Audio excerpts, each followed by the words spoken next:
Oh yeah, I'm on the YouTube page. It looks like we've got a few people on there already. Oh yeah, we got some folks. We got Carter. It's good to see Carter was the good old first responder here. That's that's what we call you apparently when you're here to witness the disaster. You're here right in wake of the disaster. The first responders are on call. Yeah, I see Muir's on there. I like his comment about having an anti-social network. At this point, I'm all on board for that. You're a wise man beyond your years. That's pretty good. I like that. My Twitter circle's not too bad, except for, I don't know, there's a bit of the hyper reactivity of society now. Well, occasionally you might get a trolling post, here and there. Maybe a retaliatory trolley post, maybe from one friend to another. To between two good friends, where the entire intention of that trolley post was just to kind of take the knife out of thine own back and place it in that of thine partners.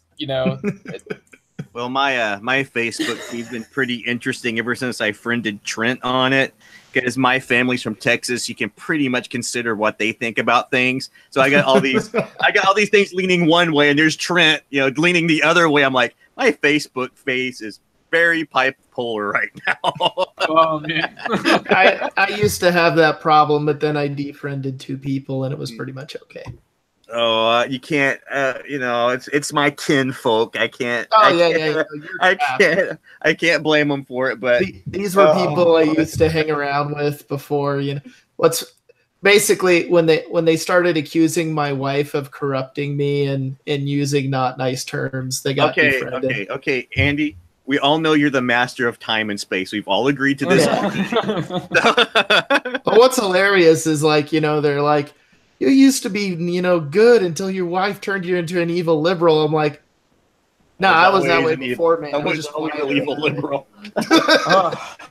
Well, Andy, the thing is, though, Andy really puts the evil in evil liberal. I like that. I approve. I got turned into an evil liberal the day that Bush came up with No Child Left Behind. Well, I know who I. And that's our podcast. Woo! Yeah. That was.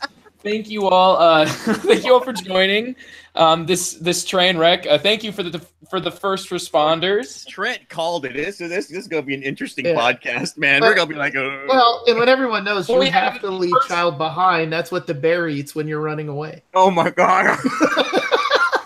So.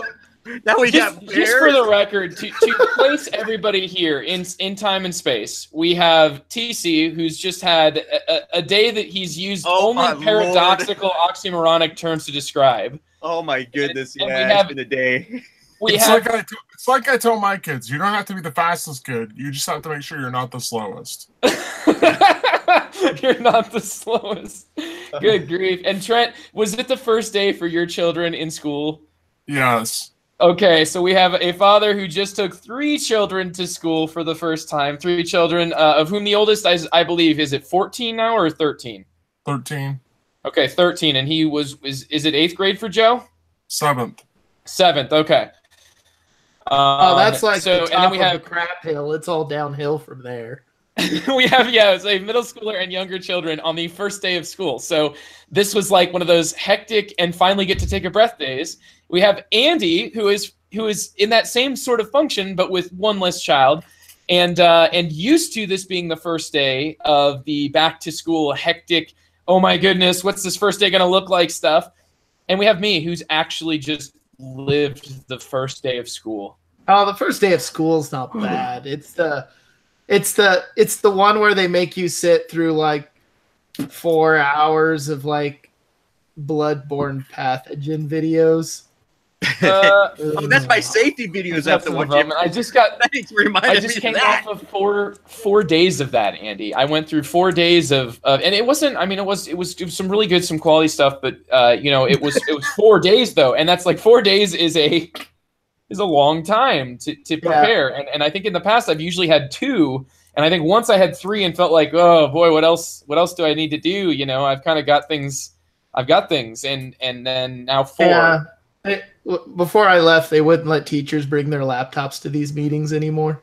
Oh, that would be torture. You can't even yeah. be like doing the menial number crunchy. Oh yeah, it was like things. 2 years ago. Everything was a reading initiative, and by the time we got to the end of the year, I was like spaced out, and the other science teacher was like, "I've lost track. Where are we?" I was like, "I don't know. I've been replaying Star Wars in my head for the last 2 hours." Hey guys, since you guys just got to the Battle of Hoth.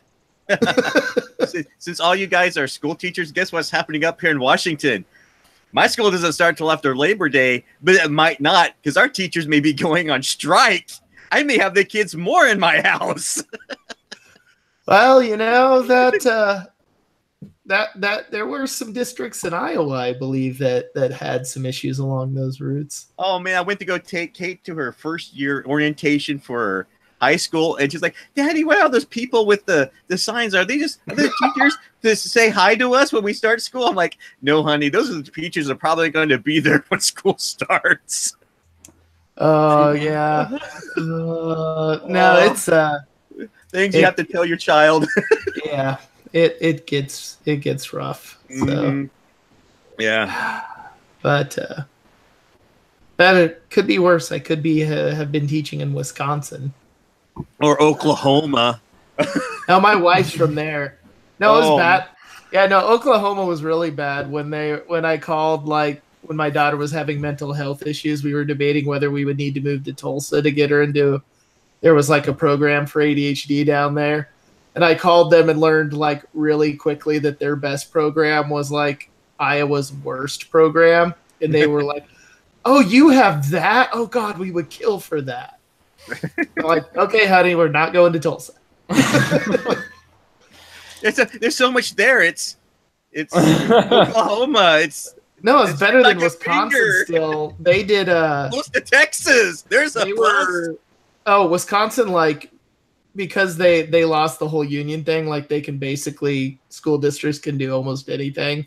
So a bunch of the rural ones were bringing that back, like dress codes for proper people or something. So like women teachers had to wear like dresses below the knees, like they couldn't wear pants.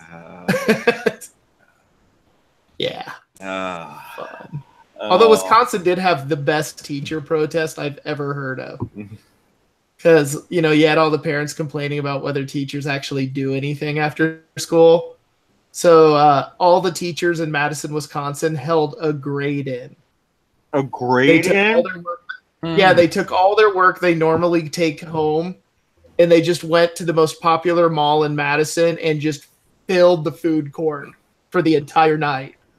And they all bought suppers so that they couldn't say they were loitering and not paying customers. But yeah, they sat there until they were done with their work and left. And literally nobody but teachers had a sitting place. Wow. I'm like, okay, that's clever and awesome. Yeah. Flashbacks of being a teaching assistant having to grade. Thanks, guys. Yep. Grading. I'll take my broken cryostat now, guys. I feel better about life. The only worst thing than grading was the parent email. It's like, my kid's super smart. How could they be getting a C? Are you sure you have the same kid I do? Please tell me you're. I was like, well, there's issues and dimensions, and you shouldn't even have to apologize, Andy. You're the Lord of time and space. That's right. It's like when the kids would get mouthy, I'd just be like, "You are having a serious case of mouth moving faster than brain disorder." How are your knees, Trent? Okay. You sitting yoga style on the floor? I'm moving around a lot. Okay. Yeah. two large bags of ice, one on each knee. Kind of like in the past that has not really helped. In fact, it's made things worse. Oh, okay. So no bags of frozen corn on your hand like Joe that one time? No. Are you like hanging upside down? Andy, I'm just gonna let like a whole beehive loose in your house now. Yeah, that was just uncalled for, bringing back some really disturbing memories of when I had got stung by a bee, or it was a wasp. It turned out to be a wasp, Yeah, my wife's working on like her 4th one. Now she's like swollen so bad. Hey, my wife. TC. Yes. Did you ever hear about the game night at Joe's house where his brother melded his sighting? No. I need to know the story now. Oh, I felt so bad for Will. He was trying, I had to buy new siding. Yeah, that was rough. I had to go out and find the right shade of siding, and even then, it didn't quite get it right. So no, because it fades over time. Yeah, exactly. It was like sunbaked, so this new stuff was clearly standing out from the rest, and yeah, and I had a buddy install it. But on the plus side, I had to buy so much siding that when we moved to our new house, I had enough siding left over to side the shed here. That's how much this was a 2x2 square, and they made me buy 300 square feet of siding, which comes in a really, really long 12-foot cardboard box and is really floppy to carry around. It's really hard. Well, that's gonna be that was the best game night. That was peak game night when that happened.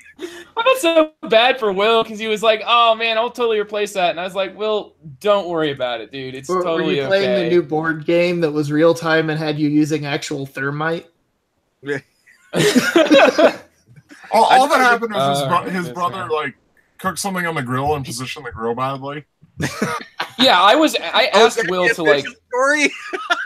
Yeah, no, dude, I was there when I was there and I asked Will to cook, and because he's got an experience, he worked in the kitchen, and so he knows what he's doing. He's pretty good at grilling, and yeah, I guess vinyl siding it's pretty common. If you run into somebody who has vinyl siding in a patio that backs onto the vinyl siding with a grill that is up against the vinyl siding, a lot of people have a story about burning and melting their own vinyl siding. It's just the heat. Well, it doesn't take that much heat, and it just needs to be venting very somewhat close. It's not as good as the story about the guy who made stir fry and thought he should throw his homemade habanero peppers in hot oil. And nice. And maced and rub himself. Rub them on his face. Hopefully, get the story ends with him laying in his front yard, blinded, with the hose pouring down his face. Oh my goodness! I promise, if you guys come up here and something epic like that happens with siding or a roof or anything, I will not replace it. I'm going to keep it that way forever as a reminder about how awesome our game day was when we actually played together. It'd be a memorial to how it all went bad and awesome. The day that TC burned the house down. Yeah. Are you going to fix your roof? What happened? Half of it's gone. No, I will never replace that. It was the best day of my life. The roof is damaged, or as we like to call it, the day we made Joe play Twilight Imperium. Yeah. So Joe played Twilight Imperium. TC played the Virus Race, and you let them sit next to each other? Uh-oh. The sparks started before the game even got going. It was like witnessing two elephant seals. When Joe brought in a 20-to-1 odds fleet and was killed by poor rolling by one ship, that's when we lost half of the roof. And TC was lucky to escape from his own house with his life.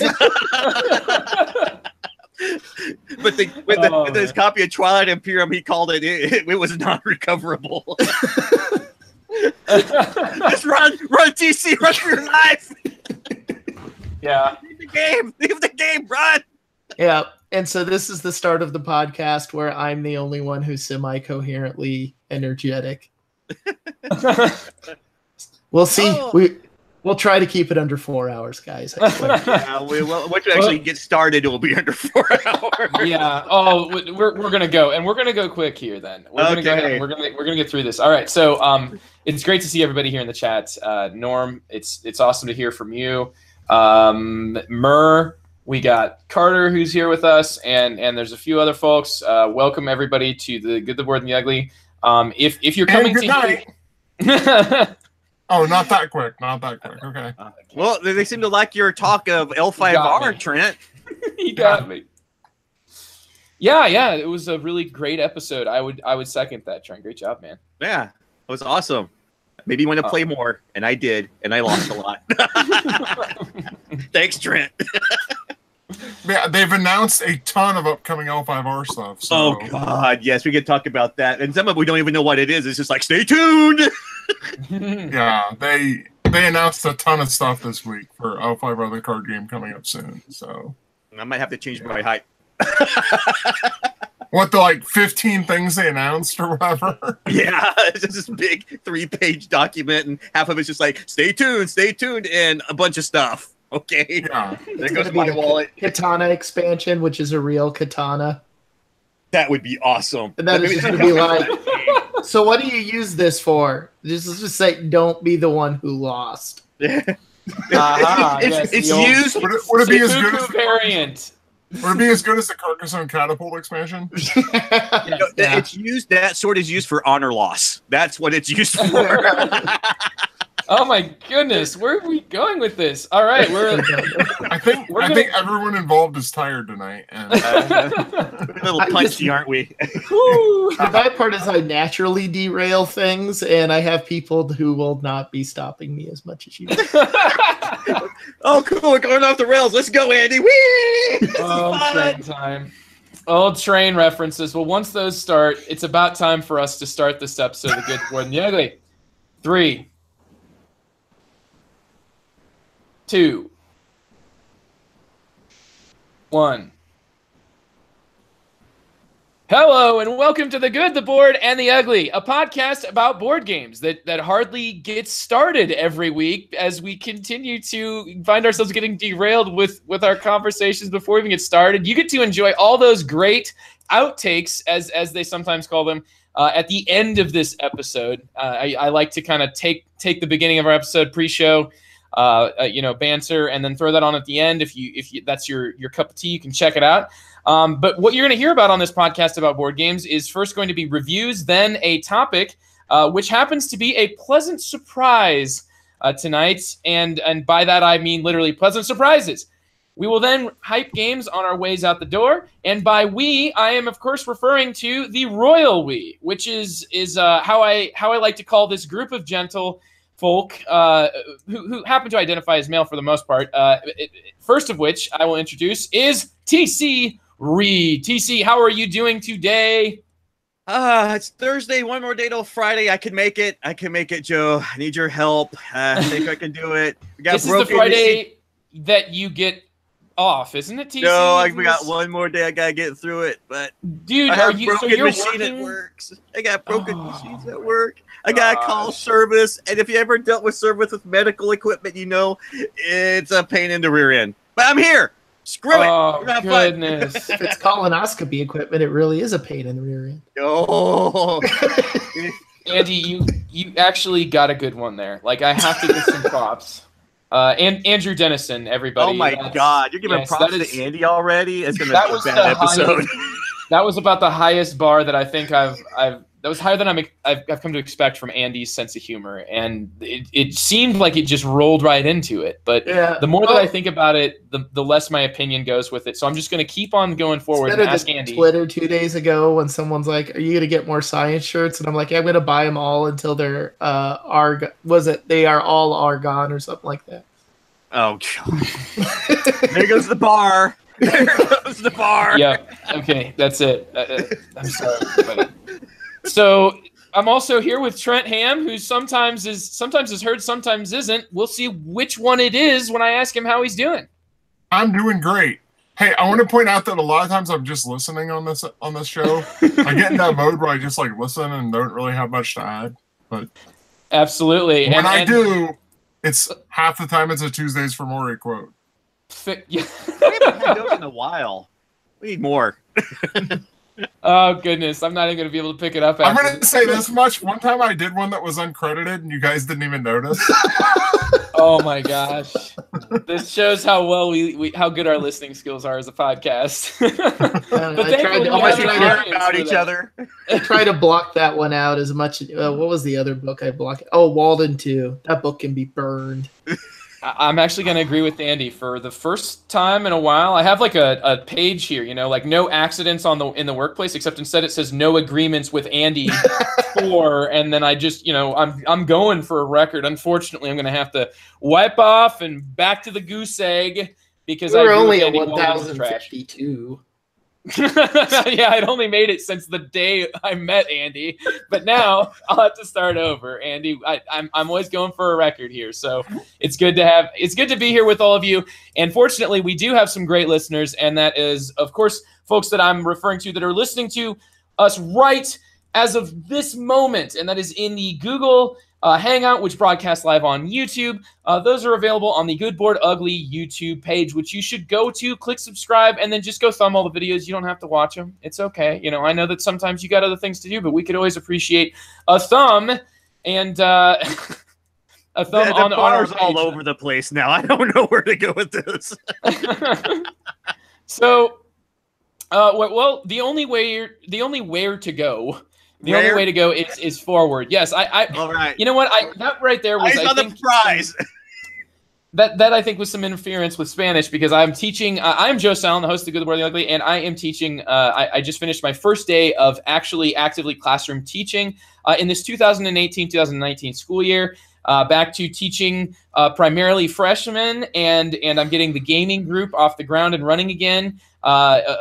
Some of which actually tune in to the Good, the Board, and the Ugly and listen in to hear about the new games that they may or may not see at some of our game nights at school. So anyway, if you're going to be coming to that, I welcome you to be looking at the games that we're talking about. So what games are we going to be talking about? And that is, of course, going to start with an update from Trent. Let's go ahead and kick off our reviews with an update on a very popular dice game. Yes, I want to talk about Star Wars Destiny because over the last month I have played an absurd amount of it with my kids. My oldest child and my youngest child are both really big fans of the game. With my oldest one being, I would describe as a solid tournament player, and my youngest one kind of goofing around, but at least knowing the rules and having some sense of what's going on. I'm talking about Star Wars Destiny, of course, which is a Fantasy Flight's mix of a dice and card game that's collectible format, but we don't really collect it. What we do is we go online each time a set comes out and just buy all the commons and uncommons, and then we deck build off of that around our house. And I'll usually buy a fair number of the characters as well, so we have plenty of things to build with. And it costs maybe $20 a set, something like that. And we have tons and tons and tons of cards because they're now like 5 sets out and a couple more non-collectible sets as well. They're just like fixed card sets that you can buy. So we have a pretty big pile of dice and a pretty big pile of cards with which to build. We bought a few singles because we've had ideas for decks, but that's pretty much it. I've invested less in this than I have in some board games that are sitting on my shelf, and we have a pretty big collection. The point I want to make about this is we decided we were going to play in just a kind of a minor casual tournament of this at Gen Con, and we got really into preparing for it, and we each built decks, and we just played it and played it and played it and played it around our kitchen table. And then we went to the tournament, and my older son did the best of the three of us. He was just an inch away from winning a nice prize. And then he also got his favorite card in the game. He got a print of that as a prize, and then the artist was there and he had it signed. So it was a very good experience for him. Heartwarming, man. Yeah, it's very, very awesome. And I want to say this much about the game. Having played it a lot just around our kitchen table and also played it in a competitive environment, both locally and at Gen Con, I have never played a game like this with this healthy of a metagame as this game has right now. I don't think I saw anyone playing a similar deck the entire time we were at Gen Con. Everyone was playing something different, and a lot of the games were still competitive. I would say there's 15, 20, 25 really viable tournament decks with variations on each of them. You can kind of build anything. You can build decent stuff out of just commons and uncommons. You can build and they work. They can win tournaments. If you're the thing that works with this game is knowing what your deck does and playing it a lot. And if there's a certain type of deck you like to play defensive, there's a deck that works for that. You like to play punch them in the face as hard as possible. You can win like that. If you want to play like a stall game where you make them lose by losing all their cards, you can win like that. It's just got a really healthy meta. There's nothing dominating it. It's a joy to play this game right now, and more than I've ever played in a game like this in terms of a competitive environment. Almost always you have some sort of 1, 2, 3 decks that are dominating everything, and they have kind of a rock, paper, scissors relationship. There's like 30 viable decks in this game you can play at a tournament, and you can kind of just build your own and be okay as long as you know what you're doing with them. And I have to give Fantasy Flight some serious credit. Whatever they've been doing there, they've been doing right with Destiny in terms of making it balanced. Because, like I said, we can throw together decks at the kitchen table, and they're playable. We can go buy all the rares if we really want to, and make something really playable that's arguably better. But I don't know that it's that much better. Thoroughly impressed with the game. Another thing I like about it is the rules are on like 2 sheets of paper. Yeah, it's on a double-sided sheet, the complete rules for the game. That's all you really need to know to play it. It's similar enough. My 8-year-old just completely gets it. I took him an 8-year-old to a tournament environment with adults, and he was fine. But the thing is, awesome. Once you play it enough, there are a lot of really hard decisions when you're playing. To play it really well, you got to know what your deck is. And like I said, there's so many viable decks. It's more important that you know your deck than just go out there and buy the best deck. I've never really seen a competitive environment do it as well as Destiny has it right now between sets 5 and 6. I'm not going to say anything about what it might turn into, or that it wasn't like this in the past. There were points where there were a couple dominant decks. Right now, it is a joy to play. And plus, like I said, you can just go out there and buy a pile of commons and uncommons on like eBay for $10, $15 and build tons of decks, and some of them will even be pretty viable in the tournament environment. This game's really fun. I have nothing but positive things to say about Star Wars Destiny. Yeah, I am not really a huge fan of the collectible model, but this is about as good as it's going to get with the collectible models where Destiny is right now. Sounds like it's mainly like collectible as a collector's item and not collectible as a gameplay impactful item. Yeah, like it limits, from the way you're describing it, sounds like it kind of limits the pay-to-win model. Yeah, there are viable. You can't build every style of viable deck just out of commons and uncommons. There are some deck types that require some rares and legendaries to play them. Like, I'm not going to get into the details. I am thinking of specific decks, but the thing is, you can build out of just uncommons or commons, uncommons, and a couple characters that might be rares. I'm not really sure of the rarity on all the characters, to be honest. But out of just very easily accessible cheap cards, you can build a good deck at this, and if you play it a lot, you can win with it. Now, you can't build every kind of deck. You might see some deck that does something really cool that you wish you could play that does involve a rarity, but you can't just say, I need to buy all the expensive cards to win, because that is really not true with this game right now. That's cool. Yeah, I got a chance to play this 2 weeks ago, and I really enjoyed my play of it. And this guy at the store has been nagging me to play it, and so he had like these pre-constructed decks going and asked me when to play. And when he threw out Rex, I'm like, dude, I'm being a clone trooper. There's no way I'm not being a clone trooper with my clone army. And he played. That's my son plays Rex and the clones. Yeah, and he played a Jedi, one of the Plo Koon or something. So basically, we were playing Order 66, where I got to try to kill the Jedi, and we were throwing dice and having fun. And then I mentioned, I really wasn't interested in, collecting it, but I want to play it. And he's got me down to Pike. He's going to build me a General Grievous deck, which I'm excited to play, and a Count Dooku Christopher Lee. I get to play with Christopher Lee, so I was thoroughly impressed with this one. It was I think my big hang up was I played too much Dice Masters. So I was like, another collectible dice game, but it blows Dice Masters out of the water. It's so far better than Dice Masters is being funny. It's not, they aren't even comparable. And if you're a Star Wars fan, it's just icing on the cake. Because like he was telling me what Grievous did, and all 4 arms come out with lightsabers and stuff. I'm like, yes, and yes. My youngest son, he's 8. He's a little blonde-headed kid. He's got straight hair. He's got the typical bowl cut. Mm-hmm. His deck, and this is so hilarious, he plays a young Anakin from Episode 1 deck. Okay? That's his favorite deck. Yeah, he plays Annie, and his other character is Qui-Gon, and all of his cards are about pod racing. That's awesome. It is. He went to the tournament, and like whenever he'd do something good, he'd say "Yippee!" Oh God! And like the Star Wars freaks let him live. Oh my God. It was great. Oh, I loved it. It was great. The people at the tournament were eating it up. It was fantastic. It's like trolling Star Wars fans while playing the tournament. Oh man! Awesome. All he needs is like a Jar Jar deck, and that would just be it. I have an all Gungan deck. Jar Jar, a Boss Nass, and 2 Gungan warriors. Yeah. Oh, that's great. That great. Fantasy Flight's like not just doing like the original or the new stuff. They're actually embracing some of the prequel stuff that's, kind of iffy. But like my kids love the prequel stuff. That is Star Wars to them. Like Episode 1 and 2 and 3. That's what they grew up on. So I get it.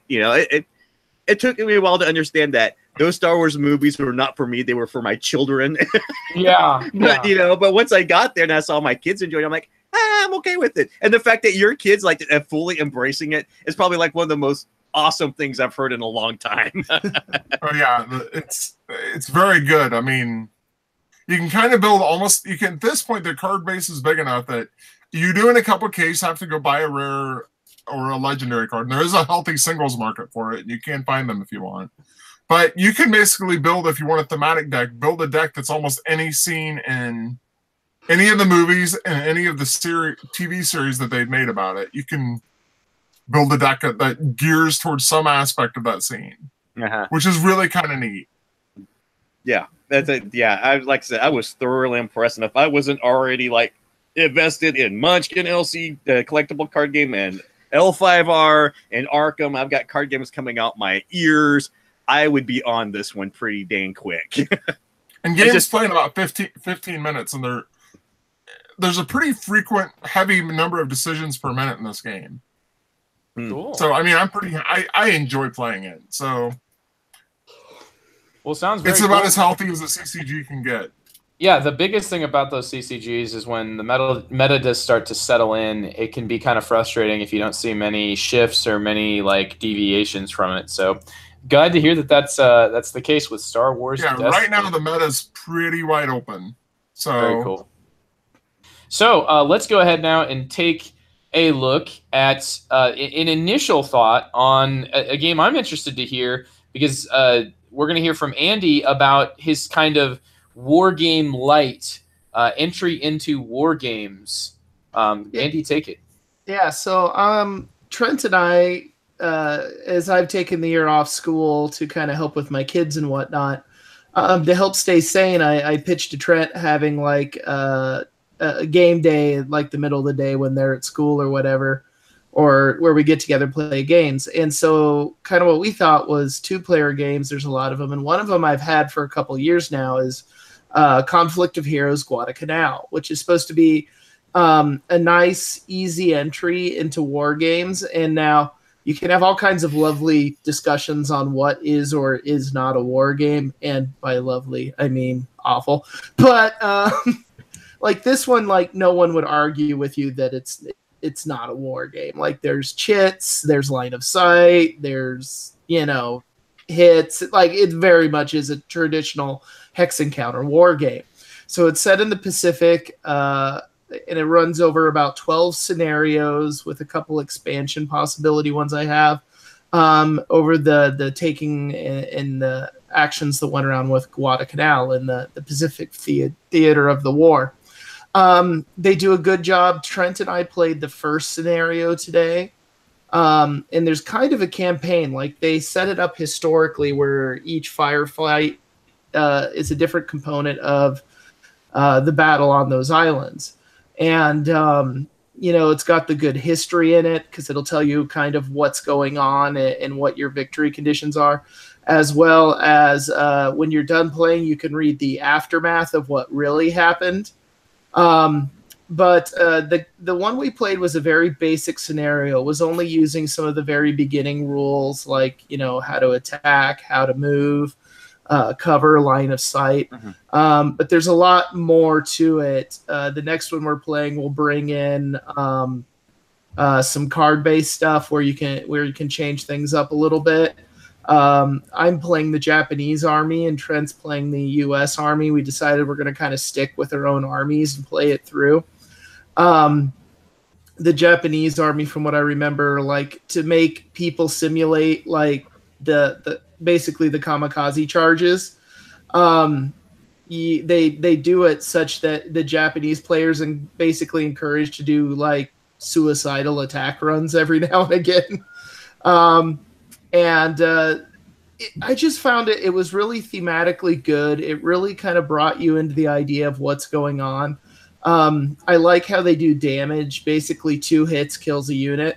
And if you manage to kill a unit or hit a unit, the person who got hit, they draw a chit out of their bag, look at what it does, and then slide it under the unit that took the hit. And you don't see what that negative effect is until there's a reason to. So if they drew a chit that says it's going to be a penalty to their attack roll, you won't see that chit until they try to attack you. Then they have to show you the chit showing they got a -2 or whatever to it. The scenario we played really fast. It was probably about an hour, maybe a little bit over, and that included some, you know, healthy rule book looking up as we were learning the system and whatnot. But it told a nice little story in the way it works. And the game usually lasts a set number of rounds, so it's not like a kill everybody on the map kind of game. And it was really cool because the scenario we were playing was like Trent had these guys who were scouting, and he had to get them back to the landing craft. And basically, as the Japanese, my goal was just try to kill as many of his people as possible. He like basically ran onto the map and like ganked a unit I had in the starting position there almost immediately. And kind of the story I came out of it with that was kind of funny, but I don't know, I really thought Trent was going to run away with it. I'm like, how do I stop his units? Like he killed my 2 blockers I had there. Oh, there's a guy over there with a medium machine gun and like completely like in line of sight of all Trent's units and wide open. Okay, that'll work. So like I like to think I had this like inept Japanese captain who's like, how do we stop them? And some lieutenant's like, hey, Takeda's over there with like a big machine gun and all his people are just standing on the dirt. Oh, okay. Tell him to go take care of that. Okay, that's a good one. But yeah, like when we were done, Trent was like, this feels like it's really like in favor of the Japanese. So we're like, well, let's look at the historical aftermath to see if there might be a justification for that. And we did. It's like, oh yeah, like 25 U.S. Marines went in and like 5 lived. Yeah. It was like 1 basically made it through the night, which is what they were supposed to do, and like 4 others lived because they basically said F this, threw their guns down and jumped in the ocean and tried to swim away. Oh my god. Andy, you have a very vivid imagination, and a game like this, you know, really lights up the darkness. Yeah, well, and it's kind of neat because like there will be like I said, we played a very, very basic scenario. Sure. But as we keep doing these campaign missions, things will get layered on it. So like the next one, we'll start using cards which can modify attacks. Eventually there's snipers, and so like you could do it without, but I printed off like little mini maps where you could just with a like dry erase marker mark where you're actually going. So it can just be like, you're walking around, all of a sudden boom, and your unit's hit, and the sniper doesn't have to reveal themselves unless you can figure it out. So it's very thematic. It very much is a nice intro, I think, into Hex Encounter war games. And it looks like it's going to build up its complexity in a nice, good way. So it's not like, if you're wondering like how a traditional war game might feel to you, this I think is a good place to start, rather than say a combat commander or an ASL is a starting point. You could if you wanted. I'm insane enough to try it, but I think this one is going to be a good starting point, and I'm really enjoying it so far. And I'm gonna try to bring it up in the next few weeks as Trent and I keep kind of playing with the system and working our way through it. I'll bring back further reports from the war game world. Very cool, Andy. I got a chance to play this one, and a lot of what you mentioned there really resonated with what I remember this being like, kind of a cleaned up system of your Hex Encounter war game. It's probably the real hobby gamer, grognard war gamers that would be the ones that deny that this has got everything that you need for it to be, a full Hex Encounter. This is probably like their version of Ticket to Ride, is how I look at it. yeah, that's kind of the way that. But I mean, it's more like an Age of Steam to an 18xxer, where they enjoy it, accept it as something that's maybe different from an actual Hex Encounter game. In their minds at least, because it's missing these features. But those features were kind of like the ones that, were quite a bit of explaining for, mostly historical. Yeah, I think in the war game world, they call that Chrome. Like how much Chrome does the system of game have? To make it historically accurate, yeah. And that's the gold standard for war games. How much Chrome does this thing have? And it seemed like every scenario is fairly short paced. Like it seemed like every scenario will last X number of rounds, and then end. So it's not like you got to wipe everybody off the map and where's that last stupid hidden unit he keeps moving around just to annoy me for the next 2 hours or something. That's what a friend of mine used to do when he played StarCraft online, is he'd get a cloaked unit and just park it in a corner so he could make the game go on forever after his base was destroyed. Nice. But no, this one was good. I think it'll be more enjoyable as we dig into it and start pulling out some of those more complexities. I think that Memoir 44 would be the actual Ticket to Ride if you're going to go true. Because Memoir that would be 44, like Memoir 44 is way more intro than this. That's true. And then this would be more like your Age of Steam, where it is like a very historically accurate game, but it's on a very small scale and is like, kind of condensed down to just like a small encounter of a larger like battle, of a larger actual offensive. And it's just like this one little encounter that is going to end. And if it hasn't ended by this point in time, this side wins, that type of a thing, where like your objectives kind of read that way. That way it keeps it digestible. And Trent and I ended up calling it at 2 rounds because each side gains victory points in different ways. So like as the Japanese player in this scenario, I just got victory points for killing his units. And we figured out pretty quickly that it was near the end of round 2 that if he did everything perfectly and got everybody he had left to the boat and out of there, it still would not be enough points. Okay. So comments on that, Trent? How did you let yourself get so royally screwed?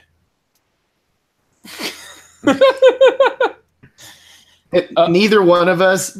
Honestly, it was neither one of us really noticed the power of that medium machine gun until like late round 2.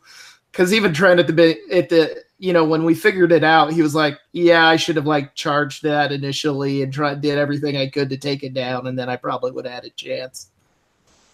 Yeah. Well, I figured Trent might be, maybe right now he's actually Googling Tuesdays with Maury quotes to figure out what's the right response. But and the dice rolls were hilarious because like the first 2 attacks he did on me, like just horrid criticals. Like my units were just massacred. And then we spent, I think, like 4 actions shooting back and forth and like literally every time we rolled, we missed it by 1. Nice. So it was coming close.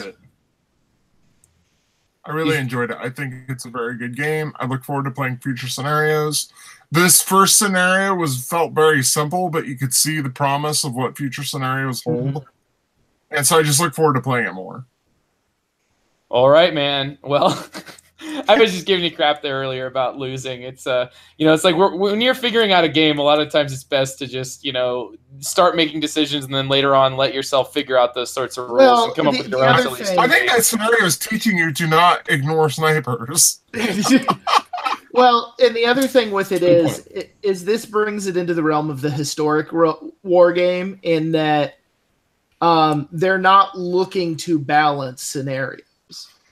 Like, you are recreating the situation that happened at this battle. How would you deal with it? Mm-hmm. And so, like, what a lot of people that play war games will do is they would actually, we're not going to do this because we have other games we want to get to, and we hope it'll balance out over the campaign. Sure. But I know a lot of war gamers that, if they're going to be really competitive about it, will play the same scenario twice. Every time is and they'll switch sides and keep up the total score. So that way, if there's a scenario that is really imbalanced to one side, that should factor itself out. Sure. So yeah, I could see though where someone could sit down with this game as the U.S. player and just get massacred and be like, "Stupid, unbalanced game. I'm trying this again." Grumble. Yeah, but no, it was a lot of fun, and I really do look forward to playing some of the more advanced ones, and I'll come back as that happens and kind of fill people in on how that's going. Well, thanks, Andy. All right, that was Conflict of Heroes Guadalcanal. That's by Academy Games. And now, moving into my review, TC's got a special one that segues us into our topic. So, thank you. Yes, I do. Yay! Why do you know I do? Why am I talking about?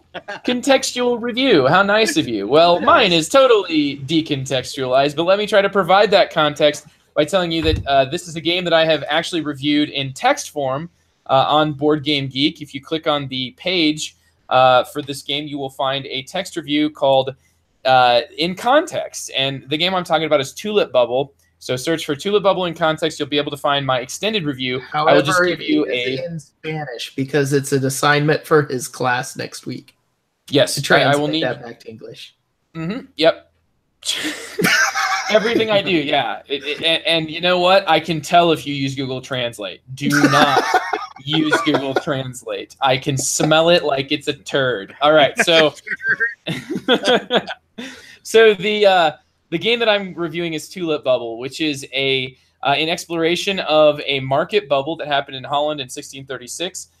The price of tulips skyrocketed. Many people lost their houses for a mere few tulips that they hoped to sell at a exorbitant rate as a market continued to just rocket up and crash down, and it just became an unsustainable event that was due for a bust, and that ended up happening. Many people who had tulips on hand found that they were now worthless. So how does this game make this sort of a turbulent economic environment into a board game? How does it get players to invest in itself for more? So there's two angles you can come at this from the Tulip Bubble angle, where you're like, I'm interested historically in just seeing how this sort of a theme is executed in a board game form. Or you could also be entertained by, like, this is an auction game that has you competitively vying to purchase tulips and then sell them at the highest rate you possibly can on a market that is just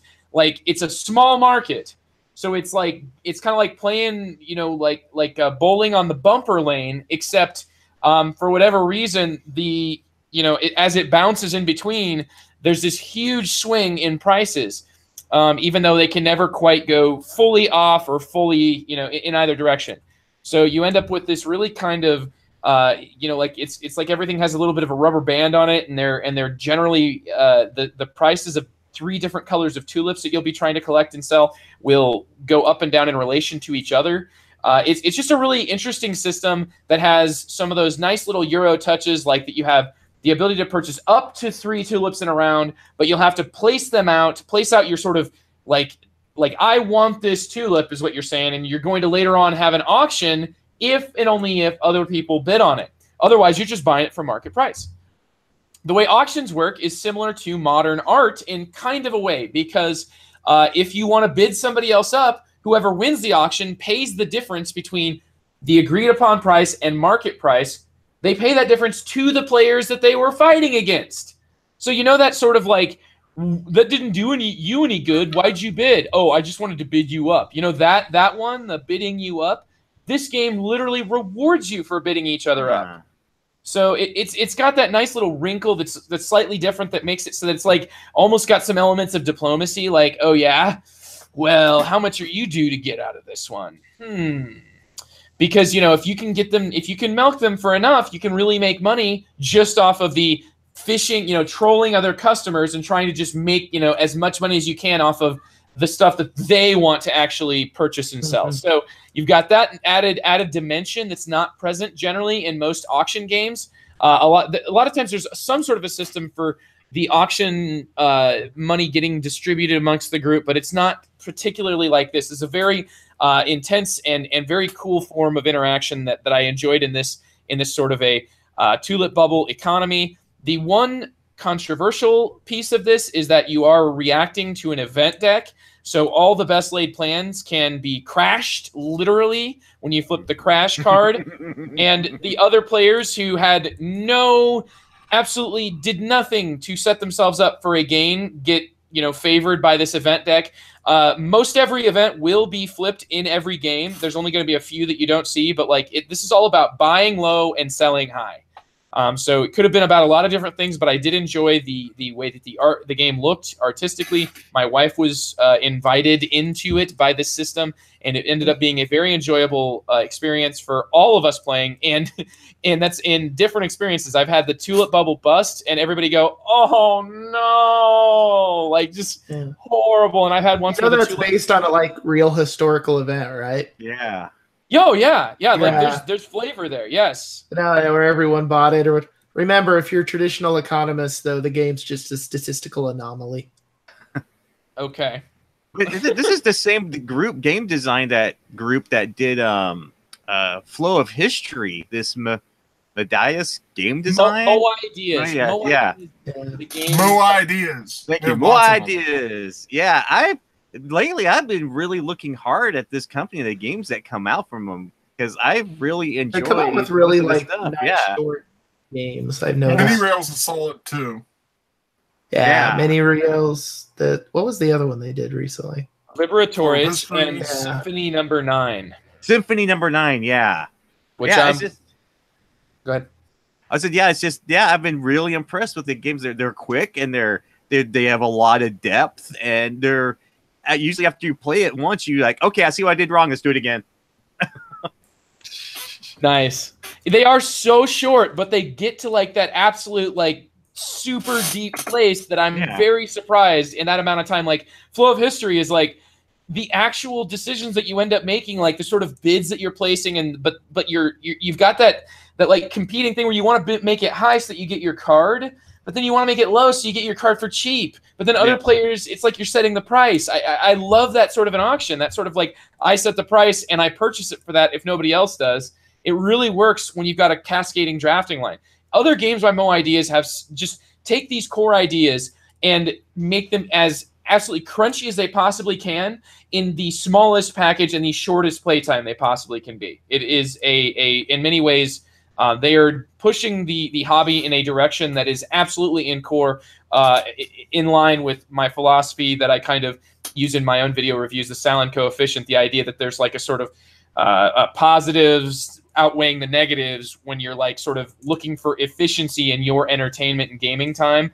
I think that Mo Ideas is absolutely trying to cater towards people like me. And this is, a company that's been around since long before I ever even opened my stupid mouth and came up with any stupid ideas, because all of it's just subjective and nothing is objective. And I'm trying to say that this is less subjective because this is something I don't think is relatable. Okay, whatever, I get it.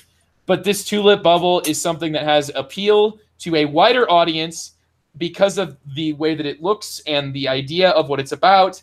It has a classic look and feel to it. It does have a random event deck that is still within its own constraints, but the absolute joy of trying to place out the right bid markers in this nice placement sort of, like it's just got a lot of thinking what people are going for, thinking how much you think you can get something for, what's the value of these cards, and just some really nice interaction there. So I know Trent has played this one, and I believe Andy has as well. TC, I hope you get a chance to, but let's start here with Trent. I played this several times, and I think it's a really, really nice little auction game. I like the mechanism, like you said. It almost encourages you to bid big, which is really interesting how that works, because you're going to get a refund if things don't go your way. I like the potential race to see whether or not you can get the black tulip. It's really, really expensive, but if you can buy it, it just wins the game. Yeah, you can just end the game if you get a certain amount of money. It's crazy. Yep. No bubble burst. Just lots of little things in this I like. I do like the uncertainty of the market deck. It's not like it's devastating, but man, it can really set your math in a bad direction. It's not like it's going to end your game. It's just it can really mess with your math when things don't go right in the market. And you can really easily over leverage in this game, which is something else I like. You can get yourself in a position where everything's bad. It's not quite Age of Steam bad. You can get yourself in positions where I think Andy ended the game with less money than he started with. Yeah, I ended with like $3 or something. Yeah, it did not go because well. of leveraging. You over leverage, and then the market takes a dump, and then you're in trouble. Yeah, just like real life. But well, yeah, I mean, it's just a very solid little economic auction game that plays in like 30 minutes and has a lot of good decisions. Very, very enjoyable. I really like it. Very cool. And Andy, did you have anything more to add? The only thing I was going to add is there was a lot of complaining about the bubble burst mechanism, in that, well, I never know when it's going to end. So, like, if I do this, like, then I'm just out. I'm like, yeah, that's an economic bubble. It's like a thing. So, I mean, yeah, do you not want to play risky? Then fine. Like, it's going to be somewhere. Like, you can predict the next 3 rounds. It's going to happen in the next 3 rounds. Play it safe and get out. I mean, you can do that in the game. Or push your luck and be the one that's left out in the cold. Holding the bag. Yeah. But I mean, no, they do actual experiments with money, like doing this exact thing where people, like, you leave the experiment with like how much money you win or whatever. And invariably, yeah, there's someone who tried to ride that greed just a little too long who leaves with no money. Yeah, that's how it goes. That's an economic bubble burst. But well, and if you don't want to learn about economic bubbles through playing Tulip Bubble, you could always just keep buying board games, because as the Chicken Littles in the world would say, we are just participating and propping up a current bubble that's just, it's just doomed. It's like comic books. It's like everything else. Oh, goodness. Oh, God. What's going to happen? Well, if you owned several houses in 2008, you've already experienced that. R.I.P. Jeez, Andy, for real. Okay, well, on that note, Tulip Bubble is a very bright, inviting, and a cautionary game that you should play because it's both fun and it teaches you about the dangers of an economic bubble. And it's much happier than losing houses in a housing market. TC? Yes, sir. Could you please brighten my life with a few pleasant surprises? I will. Guys, it's been so long since I wasn't on the last podcast. I'm sorry. I was trying to obtain prizes, which I am successful, which we'll talk about later. Yay! We're going to distribute them. But I've played so many games I wanted to talk about. I didn't know where to start. I mean, we've been playing Fort Sumner out the wazoo and been really enjoying that. But that's not too much of a surprise because it's from Mark Herman, right? Well, we expect this out of a designer like Mark Herman. I've actually got a chance to play both versions of the new Brass, which I have mixed feelings on. But I am very happy that people who play new games are playing Brass, and I can sit at the table and play it. Yay! But for me, what I want to talk about is Founders of Gloomhaven, simply because that was a Kickstarter game that came and went. One of my gamer buddies got a copy in, and I've completely forgot about this thing. He came over, was like, "Look, I got it." I'm like, "Oh, great, another Kickstarter game." Whoop-de-doo. And it's Gloomhaven, but he's like, you really, we really like Gloomhaven, and I know you guys like Gloomhaven. I still think it's a phenomenal role-playing system to use.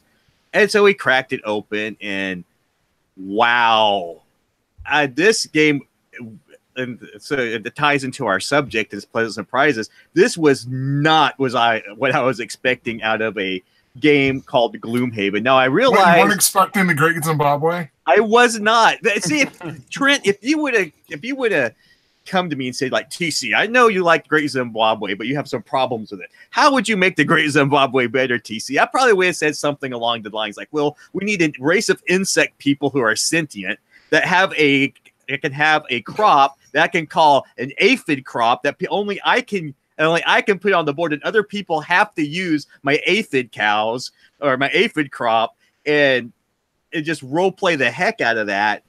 I think, well, that'd make the Great Zimbabwe a whole lot better, in my opinion. And guess what? That's essentially what this game is. It's like the Great Zimbabwe, where it's a logistical game where you're putting things on the map and trying to connect things to sources to fund into a bigger thing and score points.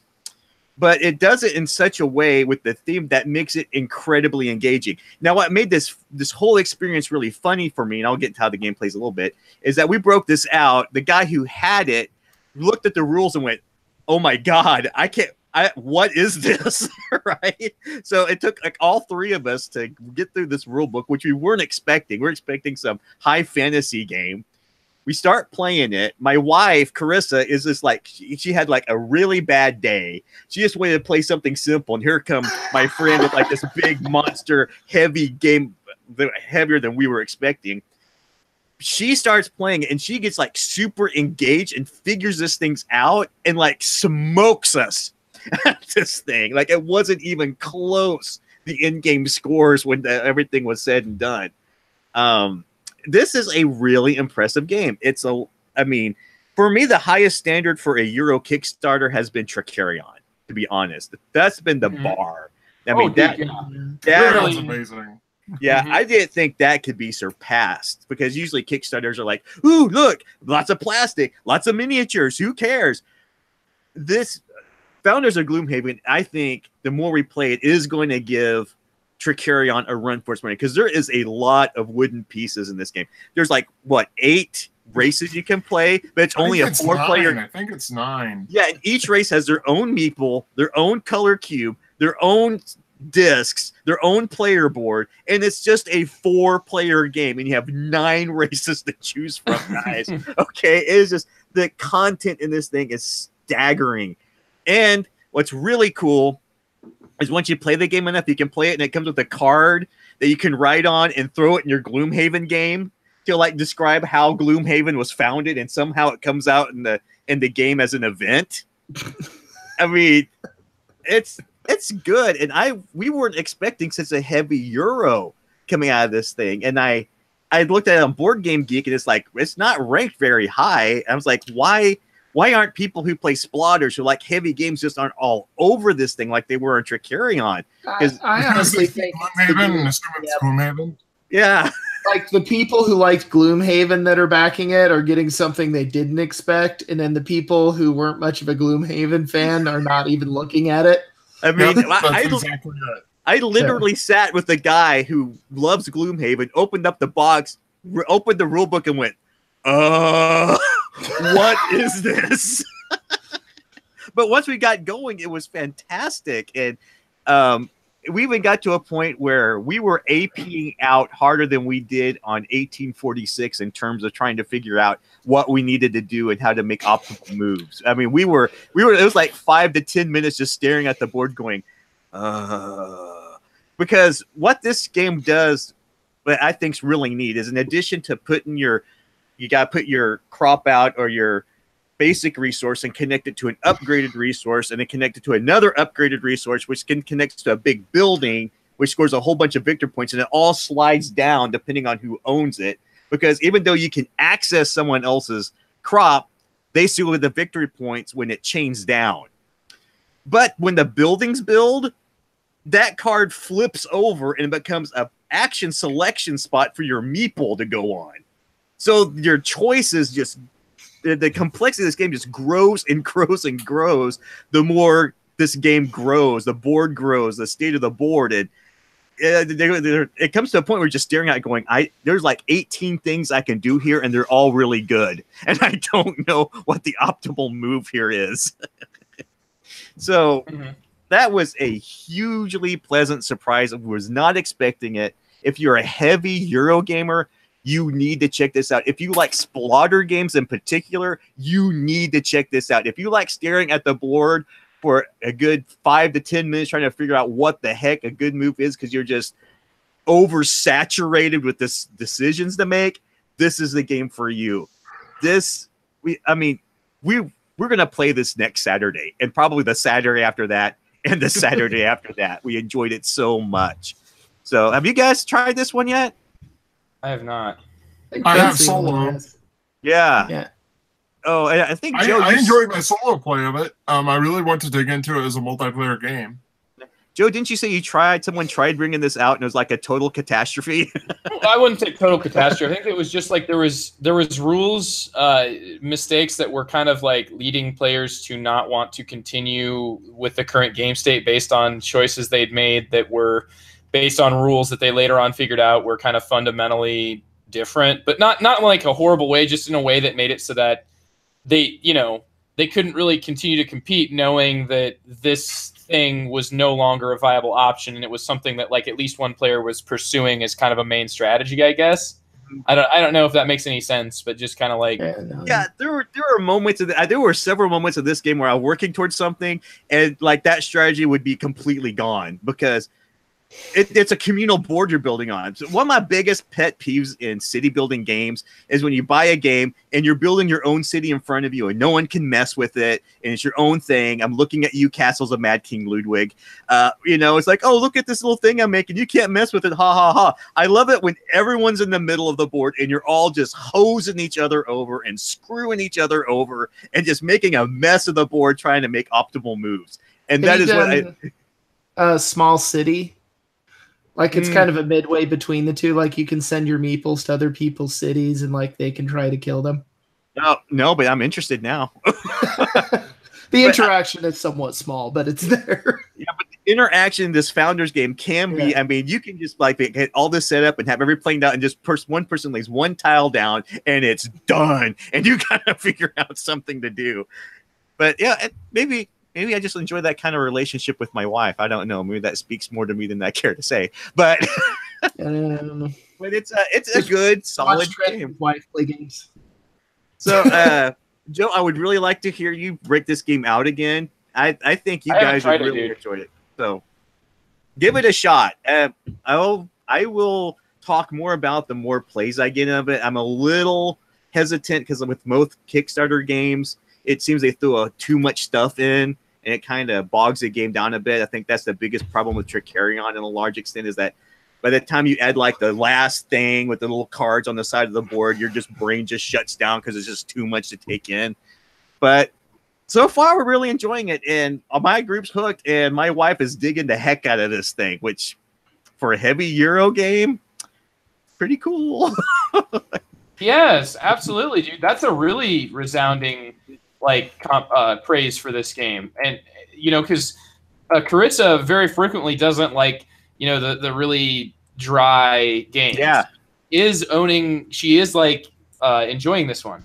Oh yeah, she in fact after we played it the next day she's like, I want to play that again next week. It's really cool, but I want to try a different race with that does different things. I want to do this thing and have a better idea how this works now. And she's blah blah blah blah. I'm like, wow, okay, beep beep beep. Hey, bring the game back next Saturday. Apparently, we're going to give it another shot because it's awesome. So, yeah, good stuff. And, going into our topic of discussion, I've been really impressed this year with the type of games that have come out that have just come out of left field to surprise me.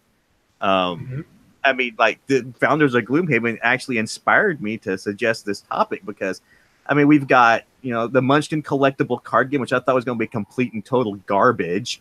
Turns out, has actually got some decent depth to it with two very strong designers behind it, Eric Lane and Kevin Wilson. The new brass games are absolutely gorgeous. It's just it's just been a lot of pleasant gaming surprises this year. And I was just curious what you guys have played this year so far that has just been like made you do a double take and go, wow, that was a lot cooler than I thought it was going to be. Who knew? Well, who would like to start? Is there anyone that's burning any of you guys to shout out right away? I can go ahead and go. Okay, go for it. I think the biggest, pleasant surprise to me this year has been honestly Root. And yeah, because I didn't really buy into a lot of the hype of it when it was first getting out and looked at, because it was kind of being billed as like a nice entry point into coin games and such. So initially I was just like, oh, okay, that's nice. I'm glad it's being made for those who need it, but I play regular coin games. Why do I need this? And that's kind of the attitude I had. I didn't dislike it or anything. I was just like, why does this game need to exist in my life? And then I played it and I'm like, oh, that's why. Just because and I was talking with Trent about this today. The thing I think that made Root grab me more than I thought it would was, in a coin game, you are playing asymmetrical factions, but that asymmetry reveals itself over can be a fairly lengthy time frame. Whereas in Root, they take the asymmetry and crank it up so that you can do it in a short time, but the different factions feel very, very different from each other. Whereas in a coin game, you'll see that, but it takes you a lot longer to see that. And so, the asymmetry in a coin game comes from the fact that different events sort of benefit different players. There's a different sort of payoff based on essentially the entire round. You see this one thing, and I would say that the asymmetry is mainly coming from that deck that you're kind of collectively. I wouldn't agree with that. I think it does to an extent, but I think the asymmetry in most coin games doesn't come from your base ability. It comes from the upgraded special abilities.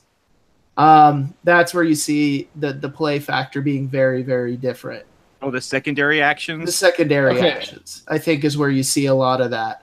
And since, depending on who picks what, you may not see them every round, it can take a long time for that asymmetry to show up. Well, I mean, I'm trying to think, though, Andy, because I do kind of believe that, I don't, not to derail us here, that coin games, when you look at those, the two factions, to refer to the one that I have the most experience with, which would be Cuba Libre, the two factions, the red and the yellow faction, which are Castro and then this Democratic Socialist Students Movement, those two operate very similar to one another. They're kind of functionally similar, the same almost. It's just the events and the scale. The scale is 10 student pieces are equal to about double that in the red pieces, just because they are their victory condition is so much easier to obtain. It's just that they're it's almost like they're working the same game as Castro, only with one decimal place over. It's they're 1/10 of what he needs to do. But that I don't feel like I've noticed that as much in other ones, particularly with Falling Sky. There's a couple that seem like they should play similarly, but you're doing it wrong if you are.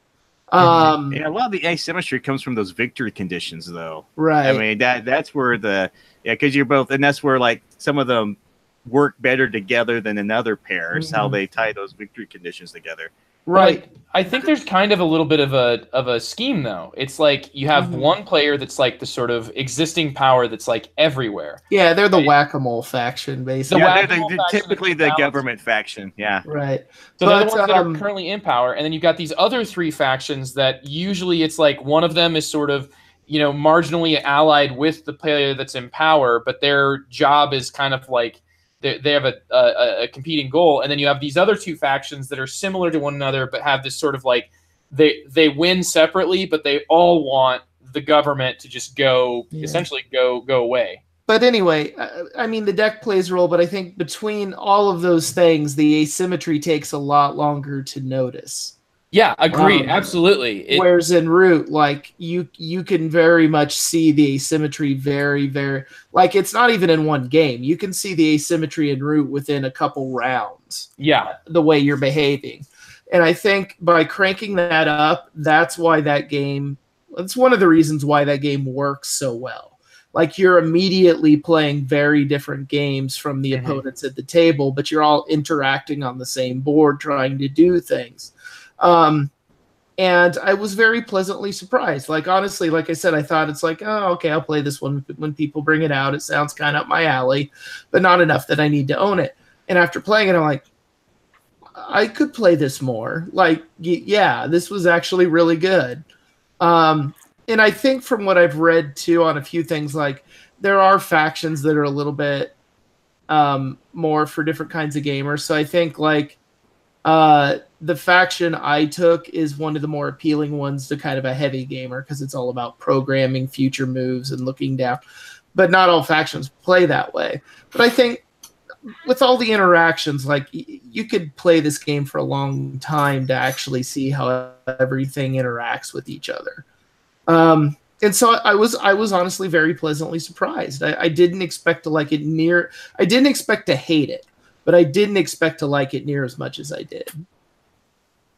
Yeah, I'm really sad I missed out on the Kickstarter on this one because by the time you guys talked about it and I figured out that first it was a coal game, right? That should have been a check mark.